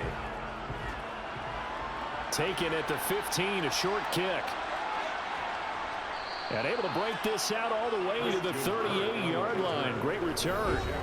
Trevor Lawrence, helmet on, ready to go as he brings out this offense. And he had the touchdown on the last drive, also 4 for 4. Very, very effective. What does he need to do to translate that forward into this drive? Not think that what he saw in coverages last time is exactly what he's going to get again. He's got to play ahead and start thinking to himself, okay, we just did that. What are they going to take away now? What do we go to as a counter? And continue to encourage his offensive line to continue to give him time. They were really good on the last drive. And they'll throw on first down with Lawrence. And that's going to be too high, out of bounds and incomplete. That pass just a little bit off. It looked like maybe he tried to force it in there. Game speed, always different, no matter what you do in practice. You can't simulate it, right? So your decision making, everything has to be a little bit quicker. Sometimes it can throw you off until you adjust. To throw on 2nd and 10, Lawrence. This one caught by Ridley. 9 yards, not quite enough, and they'll be left now with 3rd and 1. One thing you're hoping for when you run drag routes, you're able to hit a receiver in stride, and he can pick up a lot of yardage after the catch. But in this situation, the defense was effective, able to stop him before he get a good head of steam going. This offense in desperate need of a conversion as they come up on third down. Here's Lawrence to throw. Wide open receiver complete. He's going to go out of bounds, but he takes this one down just shy of the 20. So much for the run on 3rd and 1. Instead, it's a big chunk in the pass game. First down. Brandon, that was a nice route that time. Lined him up on the right and worked his way all the way across the formation. One of the toughest routes to cover because you keep waiting for the ball to be thrown or for him to break something off. He goes all the way across the field, right to left for a big play. So the big play gets him all the way down to the outskirts of the red zone here for 1st and 10. Again, it's Lawrence. And that is caught. Touchdown, Jacksonville. Calvin Ridley, a 22-yard touchdown grab. And the Jaguars get a bit closer. They went empty backfield, all their weapons out wide, so there really was no secret here to what they were going to do. No secret, but they still had to execute it, and they still had to protect the guy throwing the ball because oftentimes when you empty the backfield, people bring pressure at you. They managed to hold in there and successfully complete the touchdown pass. McManus's point after is good, and the lead will be cut down to 14. So that drive, 4 plays. And it's Calvin Ridley who finishes it off with a touchdown reception.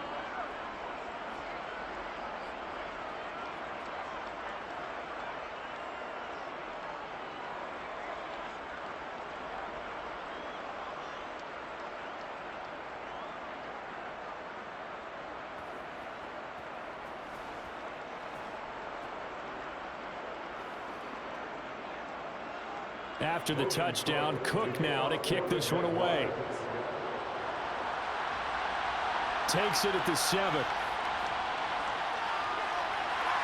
And they'll get him down inside the 30 at the 27. The offense and Alvin Kamara heading back onto the field. I guess it kind of goes without saying at this point, but he's had a great game, as we like to say, a nose for the end zone, no doubt. Continues to find it throughout this game, and I'm sure he's got a nice place to live. He might want to make an offer on the end zone for a second home because that's what it's been like throughout this contest. He knows how to get there, and boy, he looks happy when he does. He's already bought all the property in the end zone. That's the problem. He's going to sell to himself now. They begin on the ground with Kamara. Oh, what a move. And down he goes, but he takes it up to the 40. Solid way to start the drive. 13 yards, picking up the first. He continues to have a big night here under the lights carrying the football. And some guys prefer night games. For whatever reason, their bodies react a certain way. They love the spotlight. Maybe that's what it is. The best seats in the house, the ones where he's carrying the football for his offensive teammates. The worst seats, the 11 guys trying to tackle him on defense.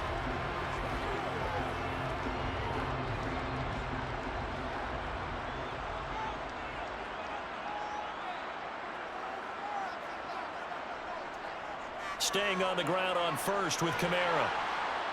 And he's going to get a solid gain of 9 before being brought down. Second and right at a yard. Well, you certainly have to give a little credit here because they're playing this game now at their pace. This is ball control football, sustained runs, taking their time and making it work. The last run got 9. That leaves him with 2nd and a yard. Again, it's Kamara. And maybe a measure of revenge there. He's had his way in this one, but this time they get him behind the line. He winds up giving a yard back there, and now it's 3rd and 2. Well, I would have figured after the 9-yard run on the previous play, getting 1 more yard wouldn't have been much of a problem. But apparently it was, and now it's 3rd down. A couple extra tight ends in the formation here as they line up 3rd and 2. Here's Kamara trying to run for it. And he's got the first down yardage before being taken down at midfield. Well, someone's been having a good game so far, and you know something? Rob has been power running. They decided to turn him loose again on 3rd down, didn't they? They did indeed. He delivered the tough yards.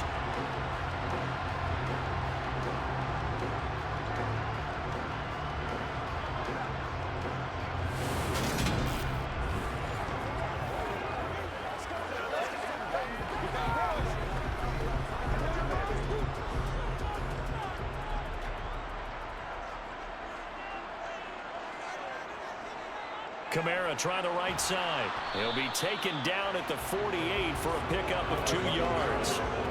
This drive is pretty clear. Almost feels like old school fundamentals, doesn't it? Want to impose their will on the defense. Was that 5 straight runs? Yeah, 5 straight carries to start this drive, and like you said, the way it's working, they may just stick with it.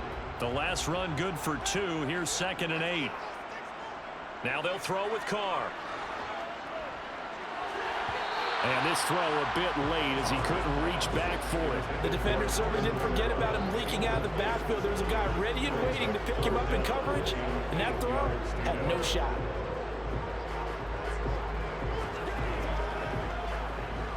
Seventh play of the drive forthcoming on 3rd and 8. From the gun, it's Carr. Forced out to his left. And he'll be hit as he releases it, and that'll fall incomplete. Sometimes the game is pretty simple. Put a few extra defensive backs on the field, give them nowhere to throw the football, force the incompletion, and get off the field on 3rd down.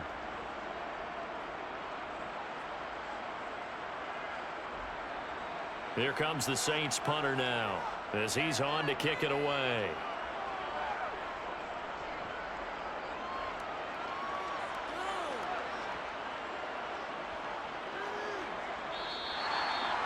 That punt was near perfection as it checked up inside the 5-yard line. You never know where these things are going to go, do you? No, what was it? You got a John Heisman quote about that, yeah, right? He said the football is roughly a prolate spheroid, which means it's going to bounce funny, and you never know where it's going to end up.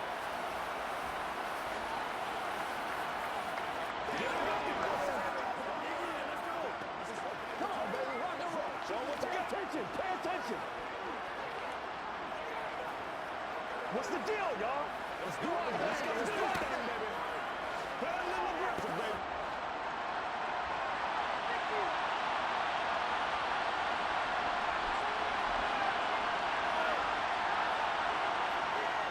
They'll start on the ground. ETN. And some room to roam now. And they work this out past the 25. That's good for 21 yards and a 1st down. Okay, every now and then, my defensive bias will leak out here. Abysmal play for them. You've got them backed up, and you let them out. Couldn't take advantage. And you know who's happy? The punter. Because if he was needed, they gave him a lot of space to work with now. Yeah, because he would have had a lot to think about, right? Don't step over the back line and give him a safety. Now he's got room if he needed it.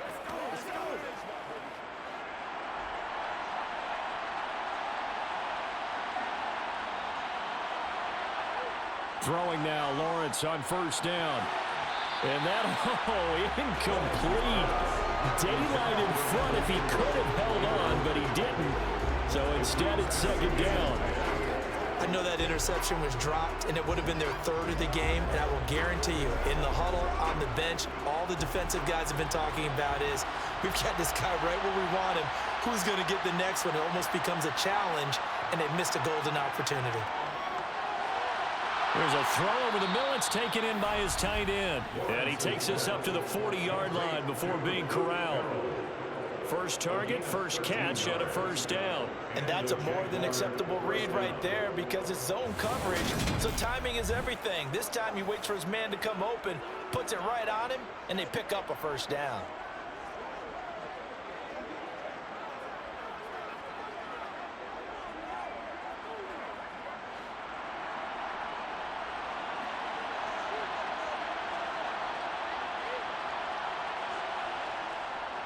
On 1st and 10, it's ETN. And he'll manage to pick up about 4. It's 2nd down. Brandon, we just saw the benefits of being able to run the ball successfully. They pick up 4 yards on that carry. So now, if you're a play caller, you can do just about anything you want. But on the defensive side of the ball, you're scrambling a little bit. Now you're behind, trying to figure out, do I need to blitz him? Do I need to pressure him? How do I gain an advantage on this snap? To throw on 2nd and 6. Lawrence. That's caught on the left side by Kirk. And that's good for a gain of 6. And 3rd and 1 now. He kept the receiver in the short field, but that let his quarterback get the ball quickly to him before either guy in double coverage could react. These guys have punted 4 times already, and they're staring at a 5th, barring a conversion here on 3rd down. They'll run with ETN. And he's got the first down yardage before being taken down at midfield. We ought to come up with a T-shirt and sell it that says, no indecision on 3rd and 1. And we didn't see it on that run, did we? Got his shoulder square, just got right into the line of scrimmage and picked it up. Absolutely. Picked his lane, went with it, and converted.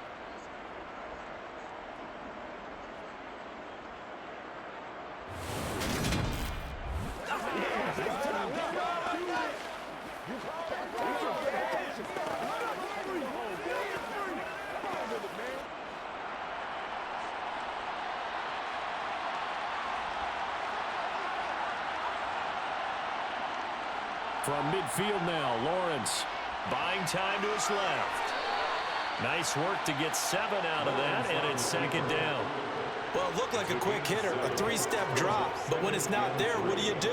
He elects to try and escape through the massive bodies up the middle, and he does so and picks up positive yardage. Working with a 2nd and 3.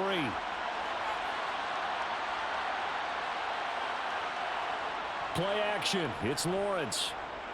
Rolling to his left. And he wisely will throw that one away. Well, sometimes an incompletion is the right play. And he showed that he's learned from his earlier interception on that throw. Instead of forcing it, he just tossed it away. This offense in desperate need of a conversion as they come up on 3rd down.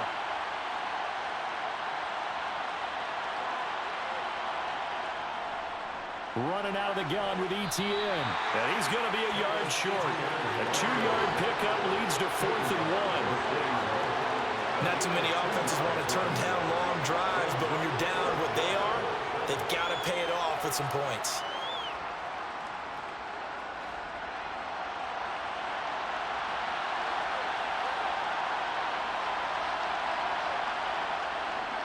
Going for it, here's ETN. And he'll be brought down on what's going to turn out to be the final play of this 3rd quarter. So a moment to catch our collective breath after the 4th down conversion. This is the National Football League on EA Sports. Back now here live in New Orleans. It's Jaguar football, but a little work to do for them. They trail here as we start the 4th.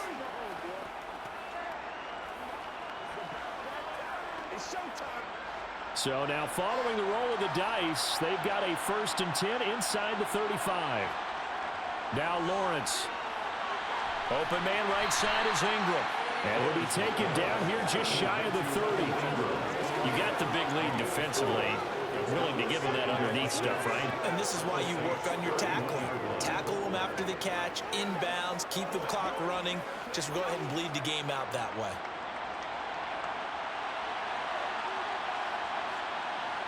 From the 31, Lawrence. Screenplay, here's ETN. And he'll be marked out at about the 26-yard line. Boy, that was certainly well read defensively. And the key to any screenplay is space to work. And there was none to be found there. And they tackle him for just a short gain. They'll come to the line, needing only 2 yards to gain the first here.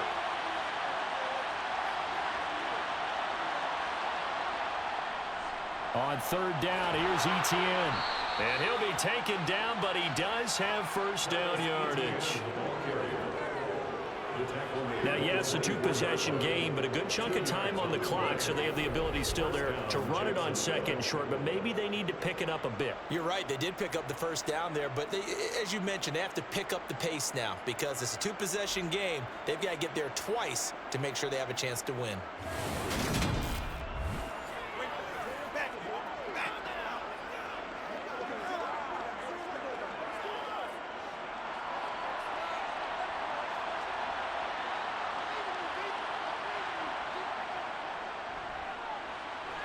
Gets past one man. And down inside the 15 he goes. The decision to keep it turns out to be a good one. 11 yards and the 1st down. How about that there? No frills, no additives, right? Nothing crazy. Just find a way to pick up the 1st down. A nice run right there.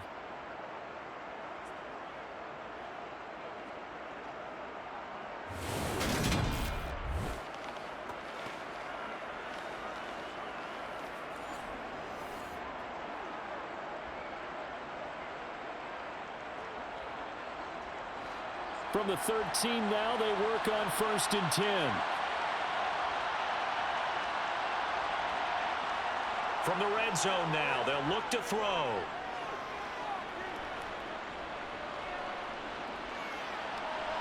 To the back of the end zone, but too high. Over everybody and incomplete. Not only did he have a chance to scan the field there, it felt like he had a chance to scan it twice. The protection was that good. Unfortunately for him, the coverage downfield, equally good. After the incomplete pass, here now is 2nd and 10. Straight ahead, ETN. And here he'll get it down to the 7. They get 6. That'll leave them with 3rd and 4. Well, that last run makes this a 100-yard night. I've loved the way he's hit the holes. He's been quick, he's been decisive, and he's been a whole lot of fun to watch. In search of 4 yards here to pick up the 1st down. Now Lawrence to throw. To the end zone, but it's incomplete. What an excellent defensive stand there in the red zone. Nice tight coverage. They certainly recognized how important it was to bring up 4th down here.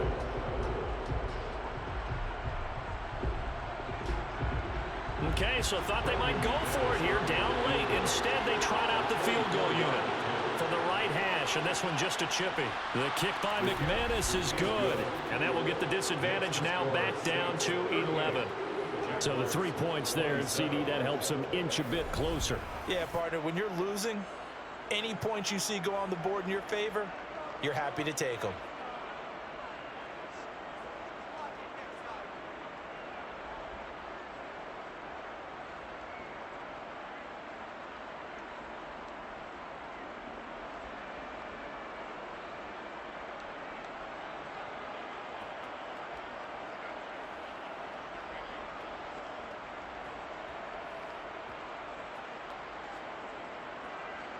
The kickoff unit is out on the field, and they will send this one away. Fielded right around the 8. And he'll be stopped up at the 25. Now we'll see what Michael Thomas and the rest of the offense has in store here. And I know that they've double-teamed him a couple times, but not a ton. Whatever they're doing isn't working. He's up over 100 yards. We'll see how they adjust. And when they do that, they weaken their defense in other places as well. And how many times have we done games where we've seen a guy have a big game like this? But it's usually not by himself, is it? Right. Usually it opens it up for other people to have big games as well. And they'll come out with a 3 tight end look on the first play of the drive. They'll start this drive out on the ground. And they get him down, but not before he takes it across the 40-yard line. 16 yards right off the bat and a 1st down. That's a carry they have to be satisfied with. And throughout this game, they've been satisfied with what he's given them. Whenever they've needed a big run, a 1st down, he's the guy they've turned to. And it doesn't matter what the defense thinks. They feel like they've got the confidence to keep handing it to him and keep picking up good yardage.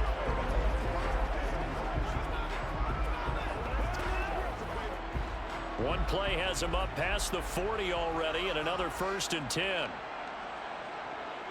They run it again with Kamara.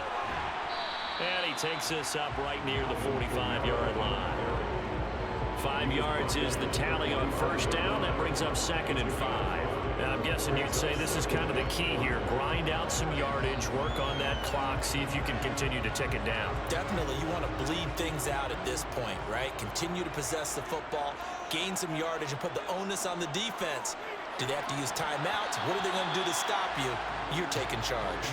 Quick throw, knocked away, and incomplete. Textbook coverage right there. Played the ball, never lost sight of where it was headed, and stayed in perfect position to make a play on it. Able to keep the receiver and the quarterback in his sight lines. They come up now 3rd and 5 following the incomplete pass. To throw his Carr. He'll get this one underneath to Kamara. And he's going to be taken down. Plus, there's a penalty flag in the backfield. They may get 15 more on top of this.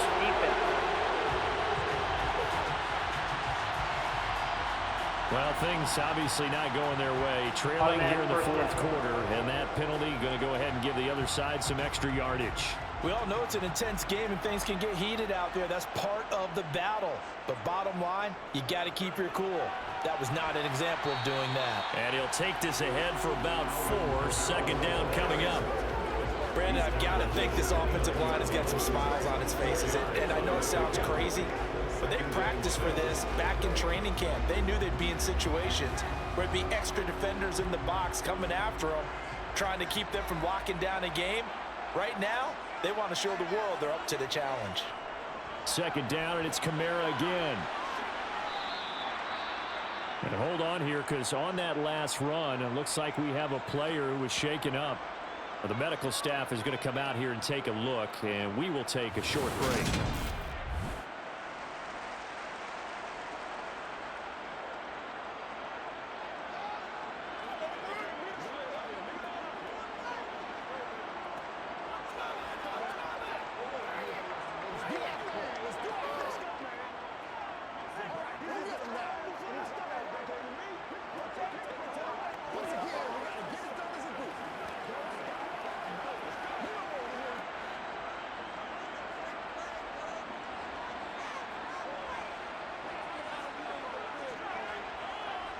Carr looking to throw on 3rd and 2. Yeah, that one got knocked away and incomplete. And that's a nice job there because you've got to play the ball, not the man when in coverage. That'll keep you away from a lot of needless penalties, and he's able to knock that one away.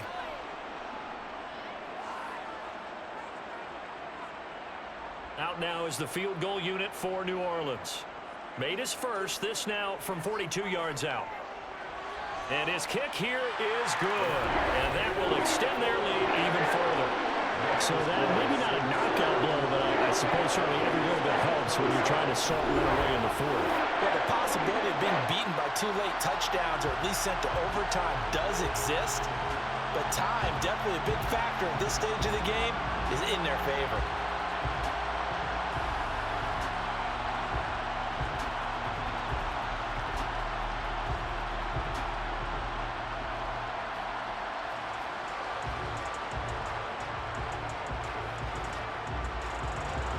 The ball upright on the tee, and the Saints kick team booms it away. A short kick taken at the 18. And they're going to start this drive in pretty good shape as they get it up past the 30. The Jaguars offense now heads back onto the field. And last time they got 3 points, but it was a chip shot field goal. And when you go to the sideline after a chip shot field goal, maybe the offense not too happy. It's a balancing act, isn't it? Because you're exactly right. They're none too pleased that they didn't punch it in for 6 points. But they also have to remember they did put points on the board. 3 points is 3 points. And in this league, you take points when you can get them. Not easily done. On 1st down, Lawrence. And his pass incomplete. A lot of times it's that first read that you had. Maybe you get it in pre-snap and he locked in on his target, but he was covered quite well, and that one's incomplete.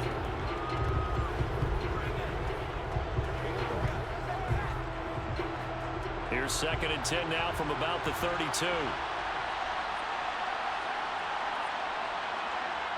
From the shotgun, Lawrence. And that one's going to be off target and incomplete. This defense has passed its first 2 tests by forcing back-to-back incompletions.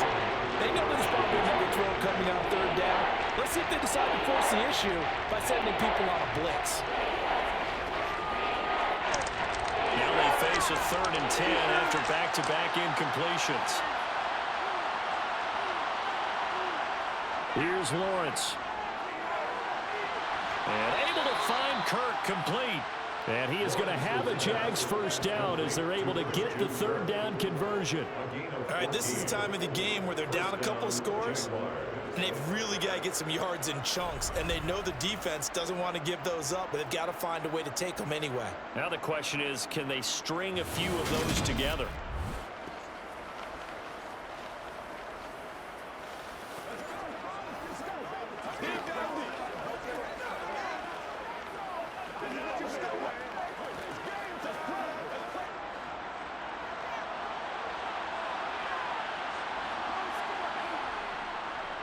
Draw play, ETN.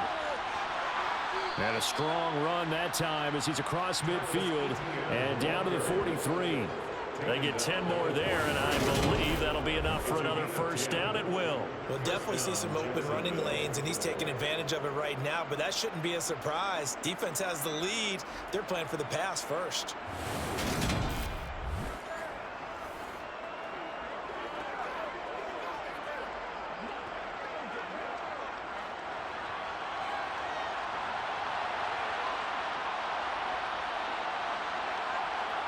On 1st and 10, it's Lawrence. And his throw's going to be incomplete. Nice progress down the field was halted by that incompletion. They could try for some safe yards here to get things moving again, or keep throwing it and pushing it downfield to try and pick up bigger yardage. So now 2nd and 10 after the incompletion on 1st down. Lawrence. And that'll be off the mark, too far out in front, and it's incomplete. He shook his head right when he released that throw. He knew it was going to be a little off target. Yeah, the excitement got him on that one. Wasn't able to control the fact the receiver was open, and it would have been an easy throw. Now play number 7 of the drive as they're looking at a 3rd and 10. Looking to throw, Lawrence. Flushed out right. Pretty solid gain of 7 yards that time as he scrambled, but now they face a 4th down. Thanks to his effort, they now have a big choice to make here. He just ran them in the field goal range with that one, so here come the choices. Do they kick it here, or do they trust him to make another big play and possibly get a first down?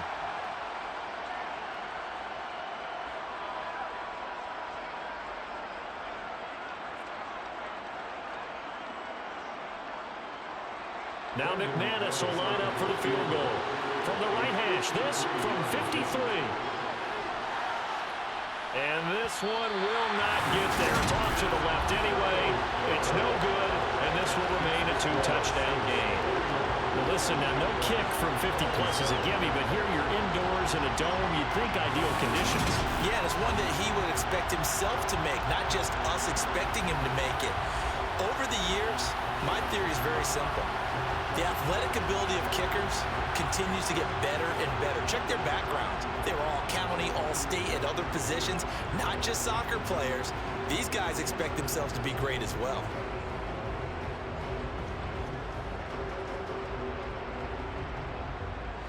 A good starting spot for the Saints as they come up 1st and 10 at their own 43. They start the drive on the ground. Kamara. And for one of the first times all night, he is going to go nowhere as they bury him behind the line. 2 yards the loss, 2nd and 12. Finally, defensively, they have a little clip to show positive for actually stopping him running the football. It's been a really long night for them, hasn't it? So they got a little bit of a win there, but let's face it, the vision that he's had running the football has carried his feet to the open spaces and to big yardage all night long. First play of the drive goes the wrong way. Here's 2nd and 12. Carr going to throw. And he takes a shot on the release as this will be incomplete.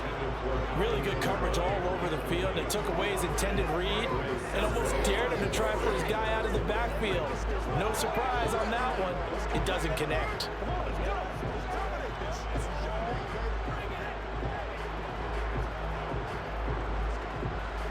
An incomplete pass on that last play, and that means they'll need to come up with something here on 3rd down. Now Carr. And that's knocked away and incomplete. Critical play in this football game because if they pick up the first there, that clock keeps rolling. Has to be a little frustrating for them because they know that if they pick up a first down there and continue to eat away at the clock, really increases their chances of closing this one out. Now they're likely going to have to give the football up and sweat it out on the sideline. On 4th down, the punt team is on as this is sent away. And a great job on special teams to down it as this will be marked down inside the 5-yard line. That is how you flip field position. That's an absolute bomb of a punt. Downs it inside the 5-yard line. Absolutely ideal. From that position, you're hoping to get it down inside the 15, inside the 5. Superb.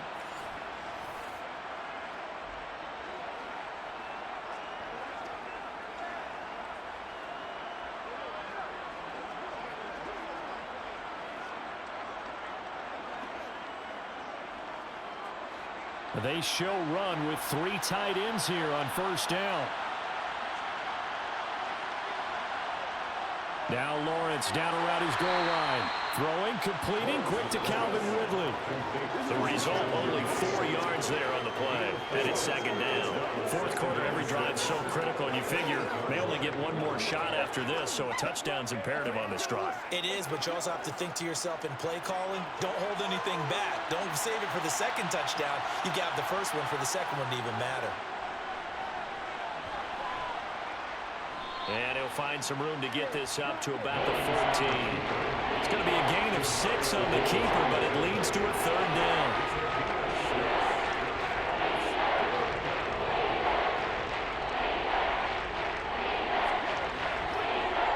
So they just need 1 yard here to pick up the first down. On third and short, they'll try option left. And he's going to get the first down as they bring him down at the 23. That's good for 9 yards as they convert on the third down play. Well, that's the fear any defense has when the quarterback gets involved in the running game. You don't usually account for him, and he's hurting them today. Yeah, he's been very involved in the running game. Defensively, when you got the coverage good downfield, how do you account for him, though? Occasionally, you start to spy him. Take someone who has the same agility, who can dance with him, run with him, and try and keep him in the pocket. Yeah, that'll be especially critical here as we come down the stretch in the fourth.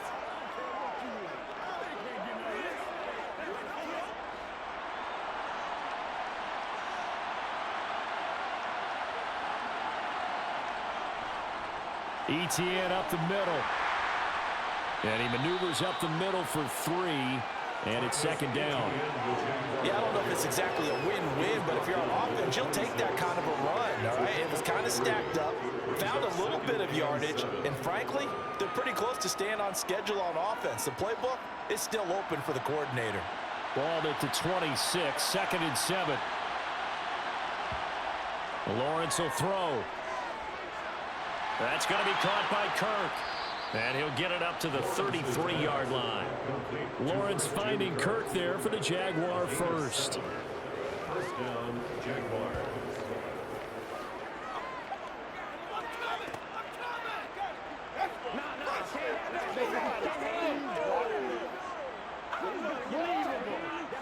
Let's go. Let's go with it. Okay, we'll take that.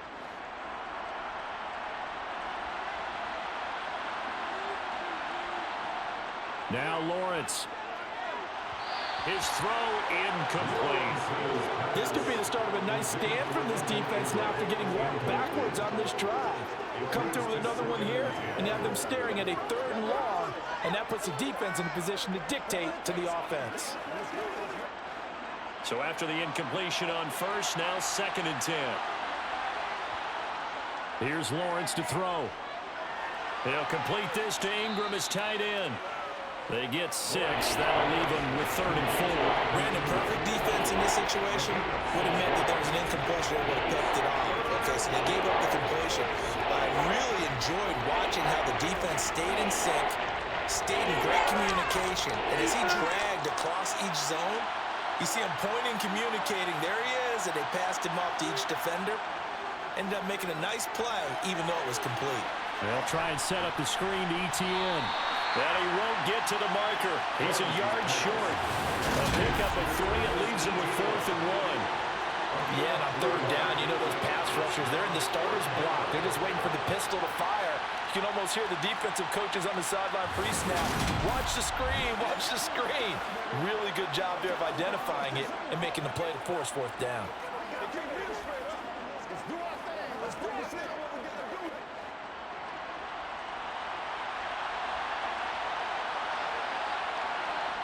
Here we go. Gotta have it. Lawrence. Oh, he's got a man wide open, complete. And he'll be brought down inside the 40-yard line. Offense.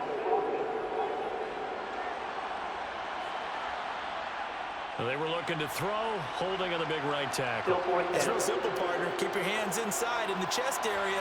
You're probably okay. You get it out on the shoulders, get them wide. Usually going to pick up a holding call. They're going on 4th down. Lawrence. And it's incomplete. They cannot convert, and they turn it over. The Jags come up empty on 4th down. And the Saints are going to get it back and in great shape. So still over 3 minutes remaining in this game, but boy, not getting that when that hurt. That's a little bit demoralizing, so they have to be careful about that because still have an opportunity if they can get some things done on defense. But now, since they've taken over on downs, a team with the ball, guess what? Going to 4-minute offense, maybe they can put this thing away.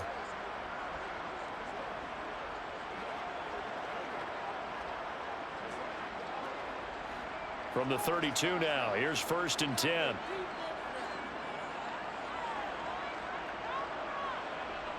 Here's Carr to throw. To the right side and complete to Thomas. And he is going to lose yardage here. That one unable to develop, never got going. A loss of a couple, and it's 2nd down. It looked like the defense, they were ready for that one. Really left him almost no room to work after catching the ball. He could throw every move in the book at him. They were there, and they tackle him for a loss.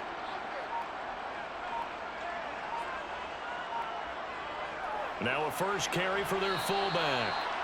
4 yards on the pickup there, and now they're left with a 3rd and 8. 4th quarter, holding on to a lead. Fullback carry, 3 or 4 yards. I guess that's what you're looking for.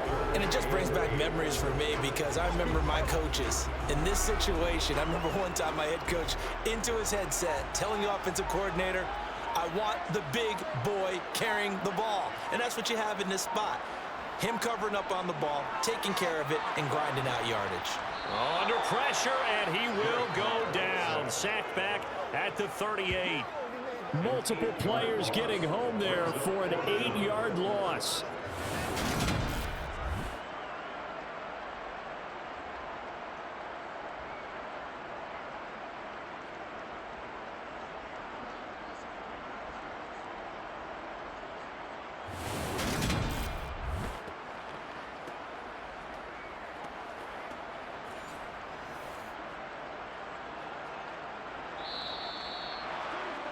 Two minutes left to play in this football game here on EA Sports. So it's Saints football as we get you reset. They've got a 4th down here in a game that looks to have been decided already. So now on comes the field goal unit, and wow, this is no ordinary try here. This to make it a 3-score game late. And this is off target to the left. Didn't get there anyway. It's no good. And this will remain a 2-touchdown game. Now this one now not over yet, Charles. You've got a sliver of hope on that other sideline. You certainly do, because that would have made it a 3-score game. And that probably would have been curtains at that point. But now if they can get down the field quickly and somehow get the ball back one more time, we may have a different ball game. So here now, Lawrence and the Jaguars Down by 2 touchdowns. A minute 56 to go. Now the missed field goal, that was big. That keeps them within 2 scores, and they've got it 1st and 10.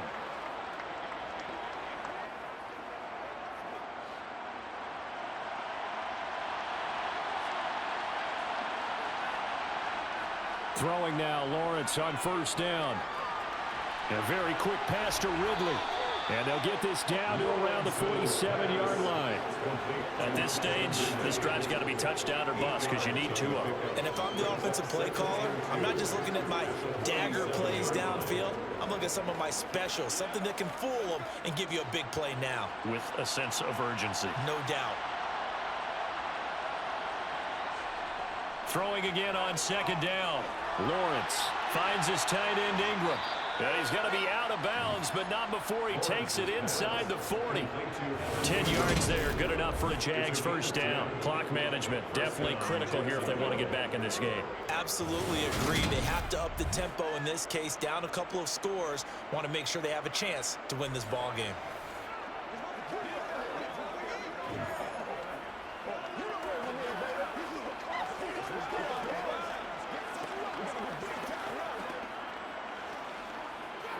Back-to-back good plays have them on the move on 1st down. Now Lawrence. Going right side here, and that's complete. And they'll wind up getting this one all the way down inside the 20. Well, they had a gain of 10 last time, now a gain of 20 here. Charles, he's now over 400 yards passing in this one. It feels like he has a zillion completions.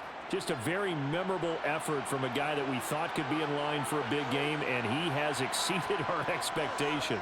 That he has, and I'm not really surprised at all because when you look at this offensive unit, they are loaded across the board. And, of course, the guy throwing them, he's a big-time player himself. They brought it from start to finish and really helped get the better of the opposing secondary. So give them 5 yards there on the pitch and catch, and that will bring up second down. The Jaguars going to go ahead and use their first timeout as they'll stop it with a little over 30 ticks to go in the football game.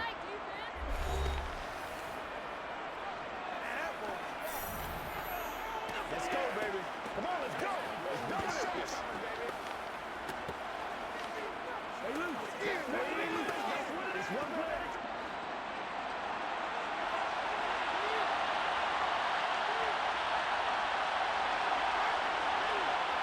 To throw again on second down. Lawrence. And this is caught for a touchdown. So hang on now. Things just got a little bit more interesting here in the final minute.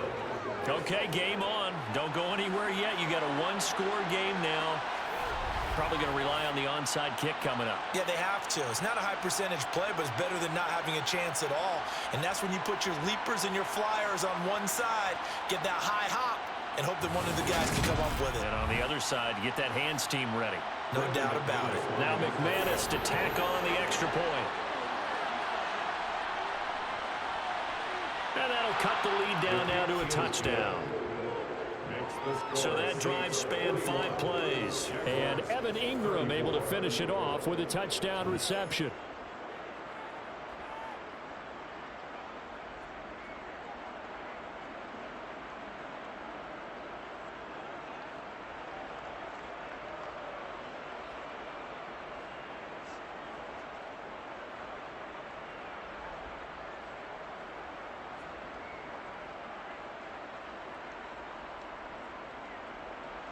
So with under 30 seconds to play, this is the game right here. Oh, did the Jags get this? Yes, Jags football. So they've accomplished half the mission, Charles. They get the onside kick. They do need a touchdown here, but they've got some time to do it. In the excitement, there's no need to press. Plenty of time. They have the opportunity. Now they just need to execute and finalize things. Jaguars come to the line to start their next drive. The offense running out, and they are charged up, ready to go after reaching the end zone on their last drive. And normally I'd warn against getting complacent just because they scored the last time out. But I don't think there's any worries with this group right now. This is a hungry group, and they want to keep building off of their last drive. Now they just want the officials to hurry up and place the ball so they can snap it and get back to work.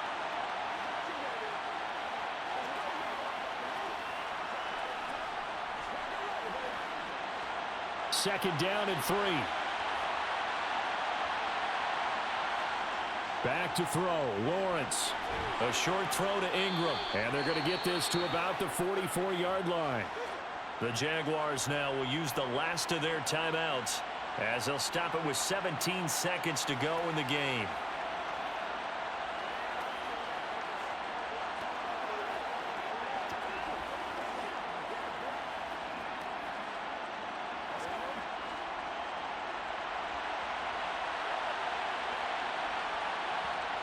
Lawrence.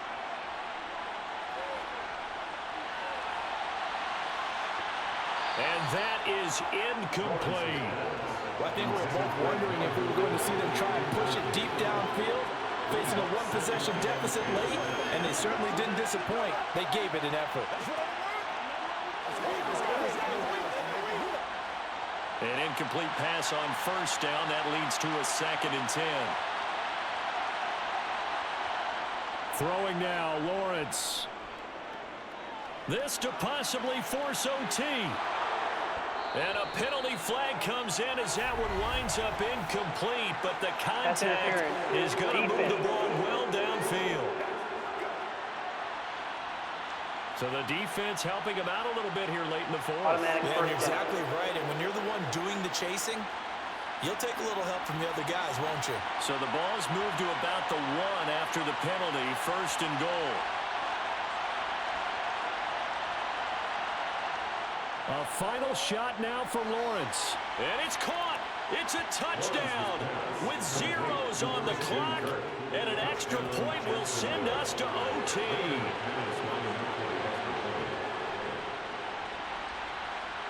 Don't forget the extra point. It's up and good. And, partner, we've got a tie game here in the fourth. So 4 quarters wasn't enough, and we are off to overtime. Don't change that dial. And here in overtime, if the team that receives the ball scores a touchdown, it's over. If they don't, we can still have some more football. That's exactly right. If they go down and kick a field goal, the other team gets a possession to either match it or score a touchdown to win the ball game. If both teams kick field goals, the next team to score wins. But if the receiving team throws a pick six or fumbles the ball and it gets picked up by the defense and they score, the game is over at that point.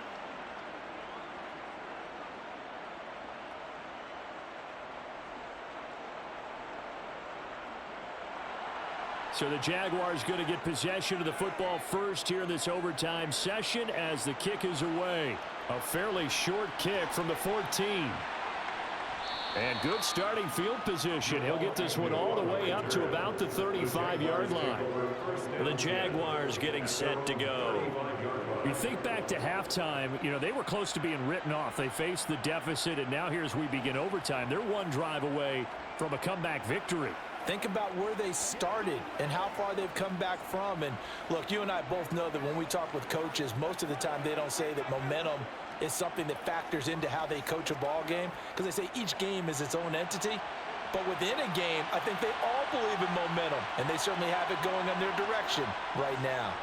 Now Etienne to start the drive. He'll work his way up the middle for a gain of about 4, 2nd down. Now, during that run, an injury here. We got one of those big blockers in some discomfort. The medical staff will attend to him, and we will step aside.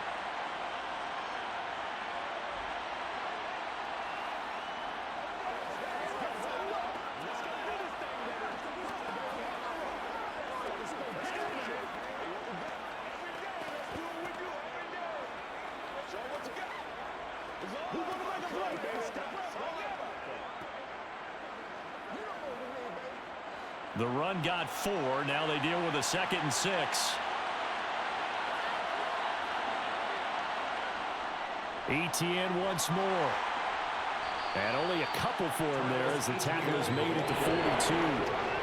Vision is so important for the man in the middle, because his ability to look through all the clutter that's happening in front of him, diagnose a play, and then go make it and finish it, that's when the great ones know that they have the goods. It's 3rd and 4. Big play here, trying to keep this opening drive of overtime alive. Lawrence, now this is Etienne on the draw. And he won't get close. Only a yard, 4th and 3. Well, I know you're toward the middle of the field here, but still, 4th down this distance, you got to punt it, right? That's definitely the first instinct, because you say, okay, let's just play some field position, make sure we don't lose the game here, turn it over in a key spot. But if you feel really good about your trigger guy, if you feel great about him, you might want to leave the ball in his hands and let him work his magic. Here's Logan Cook now, on for a very important punt here in overtime. And he deserves a bronze leg as he gets this one away. The 41-yard punt, 9 on the return. And they will take over 1st and 10. The New Orleans offense set to take over. Well, their defense did the job, got off the field without giving up any points, and now, Charles, all they need here is a field goal, and they get the victory. Yeah, this is the way I love overtime. I'm one of those really old school guys that like sudden death right from the beginning. Well, we've got it now, because any points wins the game. On defense, get a safety, a pick six, fumble return, you can win it as well. So I'm really looking forward to this series and see how both sides play it. And he gets forward up the middle, but only for a couple. It'll be 2nd down. Certainly a nice job there by the defense rallying to the football and getting him on the ground, but I think the play gets made by the defensive front, because if they can't get upfield, Their job is to go ahead and get low, almost get into a ball sometimes, stack things up, and make it difficult for the runner to find a hole. What can Carr do now with his drive? Over the middle, into the hands of Michael Thomas.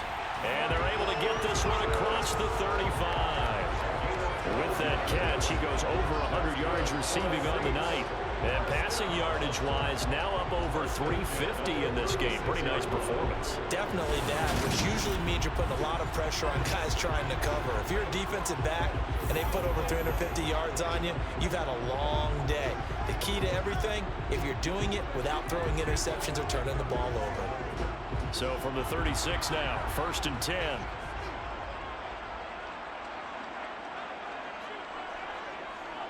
To throw his Carr.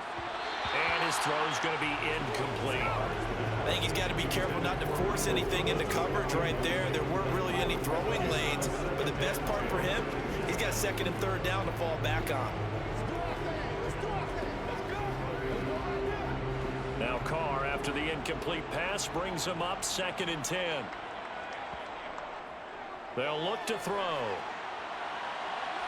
That's complete to his running back, Kamara.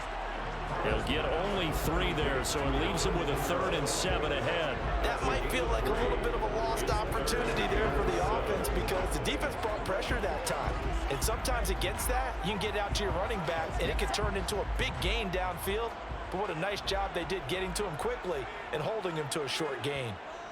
Throwing his Carr on 3rd down. And that will be incomplete. Had the right idea there, trying to throw it to the sideline, but he led him just a little bit too much, trying to get it out to his receiver. Ends up falling to the ground, incomplete.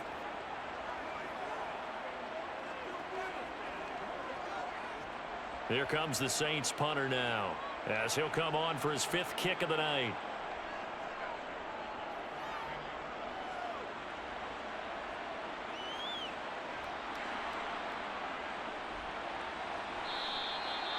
It's a 43-yard punt, a return of 5. And it will be 1st and 10 as they take over. Here comes the Jaguars offense as they get set here. The last series for them, a little disappointing, forced a punt. And now they'll try to do better here and come away with some points as they begin this drive, 1st and 10.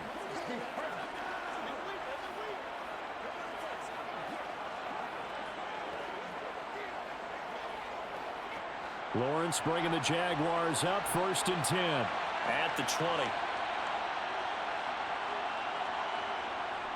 They'll look to ETN to start things out. A nice little juke. Yeah, this will leave him a yard short. Nice pickup of 9 yards on 1st down.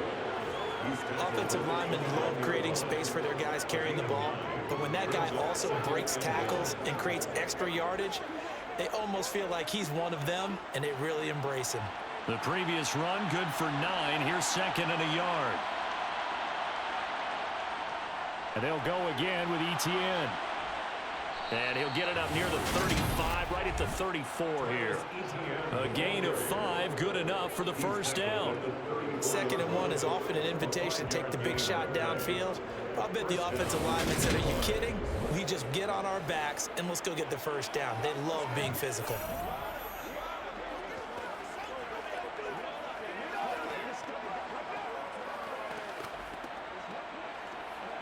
From the 34 now, here's 1st and 10. A handoff for ETN. And he can only manage to get a couple. 2nd and 8 coming up. Well, any lane that might have been open there was closed pretty quickly, and that was because the defensive front, they won that battle at the point of attack at the line of scrimmage. They used great leverage, held their spot, and stacked him up. Line of scrimmage, the 36 on 2nd and 8. A shotgun snap and a give to ETN. And he'll push forward to the 37, gain of 2. Watching that play unfold and watching him complete it, brought back memories of doing all these pursuit drills to make sure you don't over-pursue and let a guy get a cutback lane on you. He did that very well. You praised him on tape yesterday for the angles that he takes to the ball. Took a great angle right there. On 3rd down, Lawrence. And the throw there going to be incomplete. So many things have to go right for any passing play. Quarterback has to understand the defense, deliver an accurate ball, receiver has to concentrate and bring it in. Somewhere along the assembly line, something was off with that one.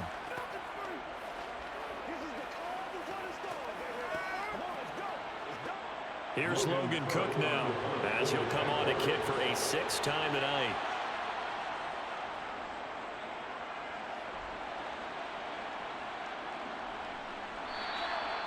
So possession goes over here on the punt. And the Saints will take over with a 1st and 10 deep in their own territory. Out onto the field comes New Orleans. Well, this is a pretty rare situation here, Charles. You get into overtime, neither team coming through with even a field goal on their first drive. So now, sudden death with the time remaining. Next score wins. And now I would say that going at it might be a little bit easier for both teams now because they've eased into overtime. That first series, boy, everything on the line then. Now you've seen what a defense is throwing at you. You can make some adjustments, and all you need is 3 points to win it. Pressure gets to him, and down he goes. Back at the 4-yard line. Buried by multiple defenders on the drive's first play. Well, if an offense is going to throw the ball on this part of the field, any pass rusher will tell you that's his favorite part. Gets a chance to get after the quarterback. It's almost like a reverse red zone. They can create points using their defense, and this time they take their man down.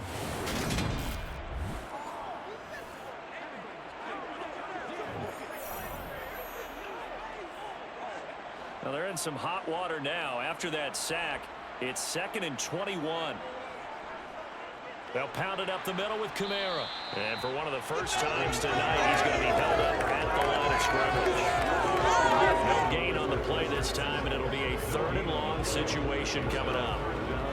And now 3rd and very long. Are you cautious here? I think you have to be, because the first mantra of any football game is don't lose it. Then you give yourself a chance to win it. And if you go ahead and force something now, take a big shot that doesn't pay off, you didn't help your defense out at all. Yeah, especially here in overtime. He's going to look deep down the field. That's going to be knocked away and incomplete. You always think about picking up the first down, but in this case, they were thinking about something bigger. They were thinking about the home run shot and took it downfield. Unable to connect, but admire the effort. Here comes the Saints punter now as the drive goes backwards, so he's on to punt it away. And he's able to get it out quickly, and this is not a bad kick here. Good coverage there holds him to just a 2-yard return following a punt of 44. And out will come the offense as they take over. And now out come the Jags. Over on the sideline, hoping to hit that reset button between possessions. Last time out, they had to punt it away. This time hoping to finish this thing off in the end zone.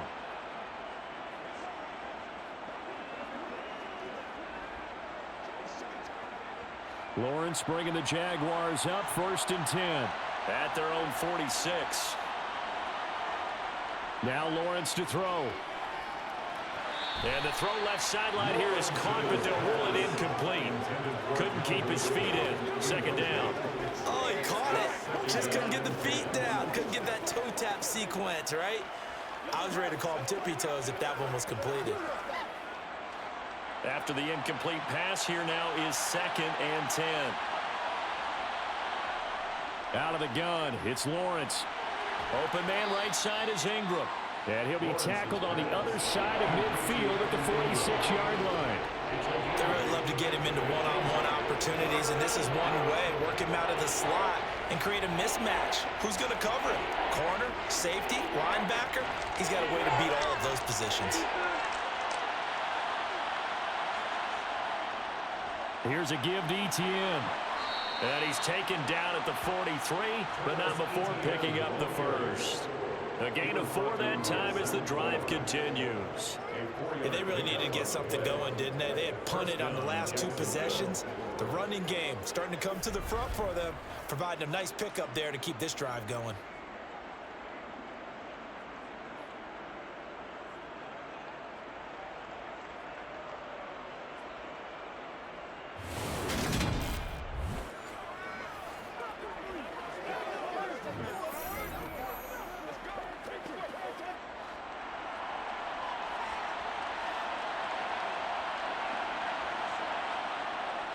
On first down, right back to ETN. 2 yards on the pickup there. It'll be 2nd and 8. That's a good play by the guys on the defensive side of the ball. Held them to a gain of 2. And that changes the playbook a little bit now for the guy calling plays. 2nd and 8. Now he's got to probably think about going to the air instead of maybe staying with the ground game.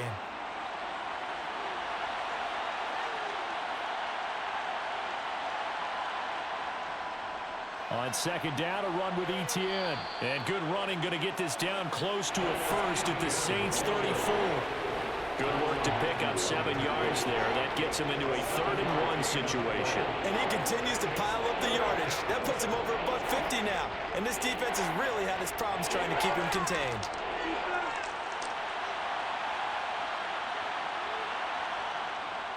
They'll run with ETN. And he works his way free all the way down to the outskirts of the red zone. A 14-yard first down pickup for the Jaguars. What makes a draw play like that successful? Well, we did see where he made the first wave miss, and that was a big part of it. But a lot of it is just being actors back there, making the defense think it's going to be a pass.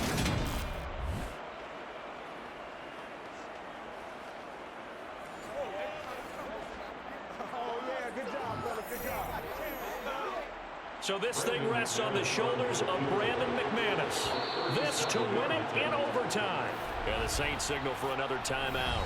They'll be down to just 1 remaining as we step aside here in overtime.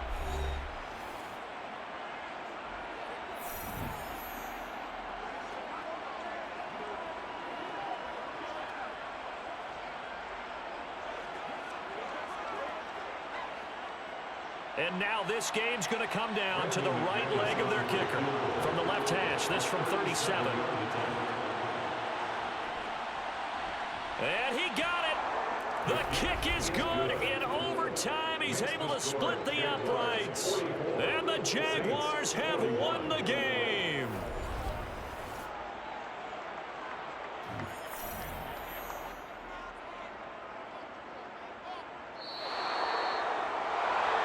Charles, normally when you see a group score this many points, it's a complete blowout. But instead, they needed every single one of those in this close, high-scoring affair. And, Brandon, I'm still on the edge of my seat after that one because when you have that much scoring and it still comes down to a one-possession game at the end, that's not something we see very often. In this case, these offenses, they brought it. The defenses, they're going to need some work going forward.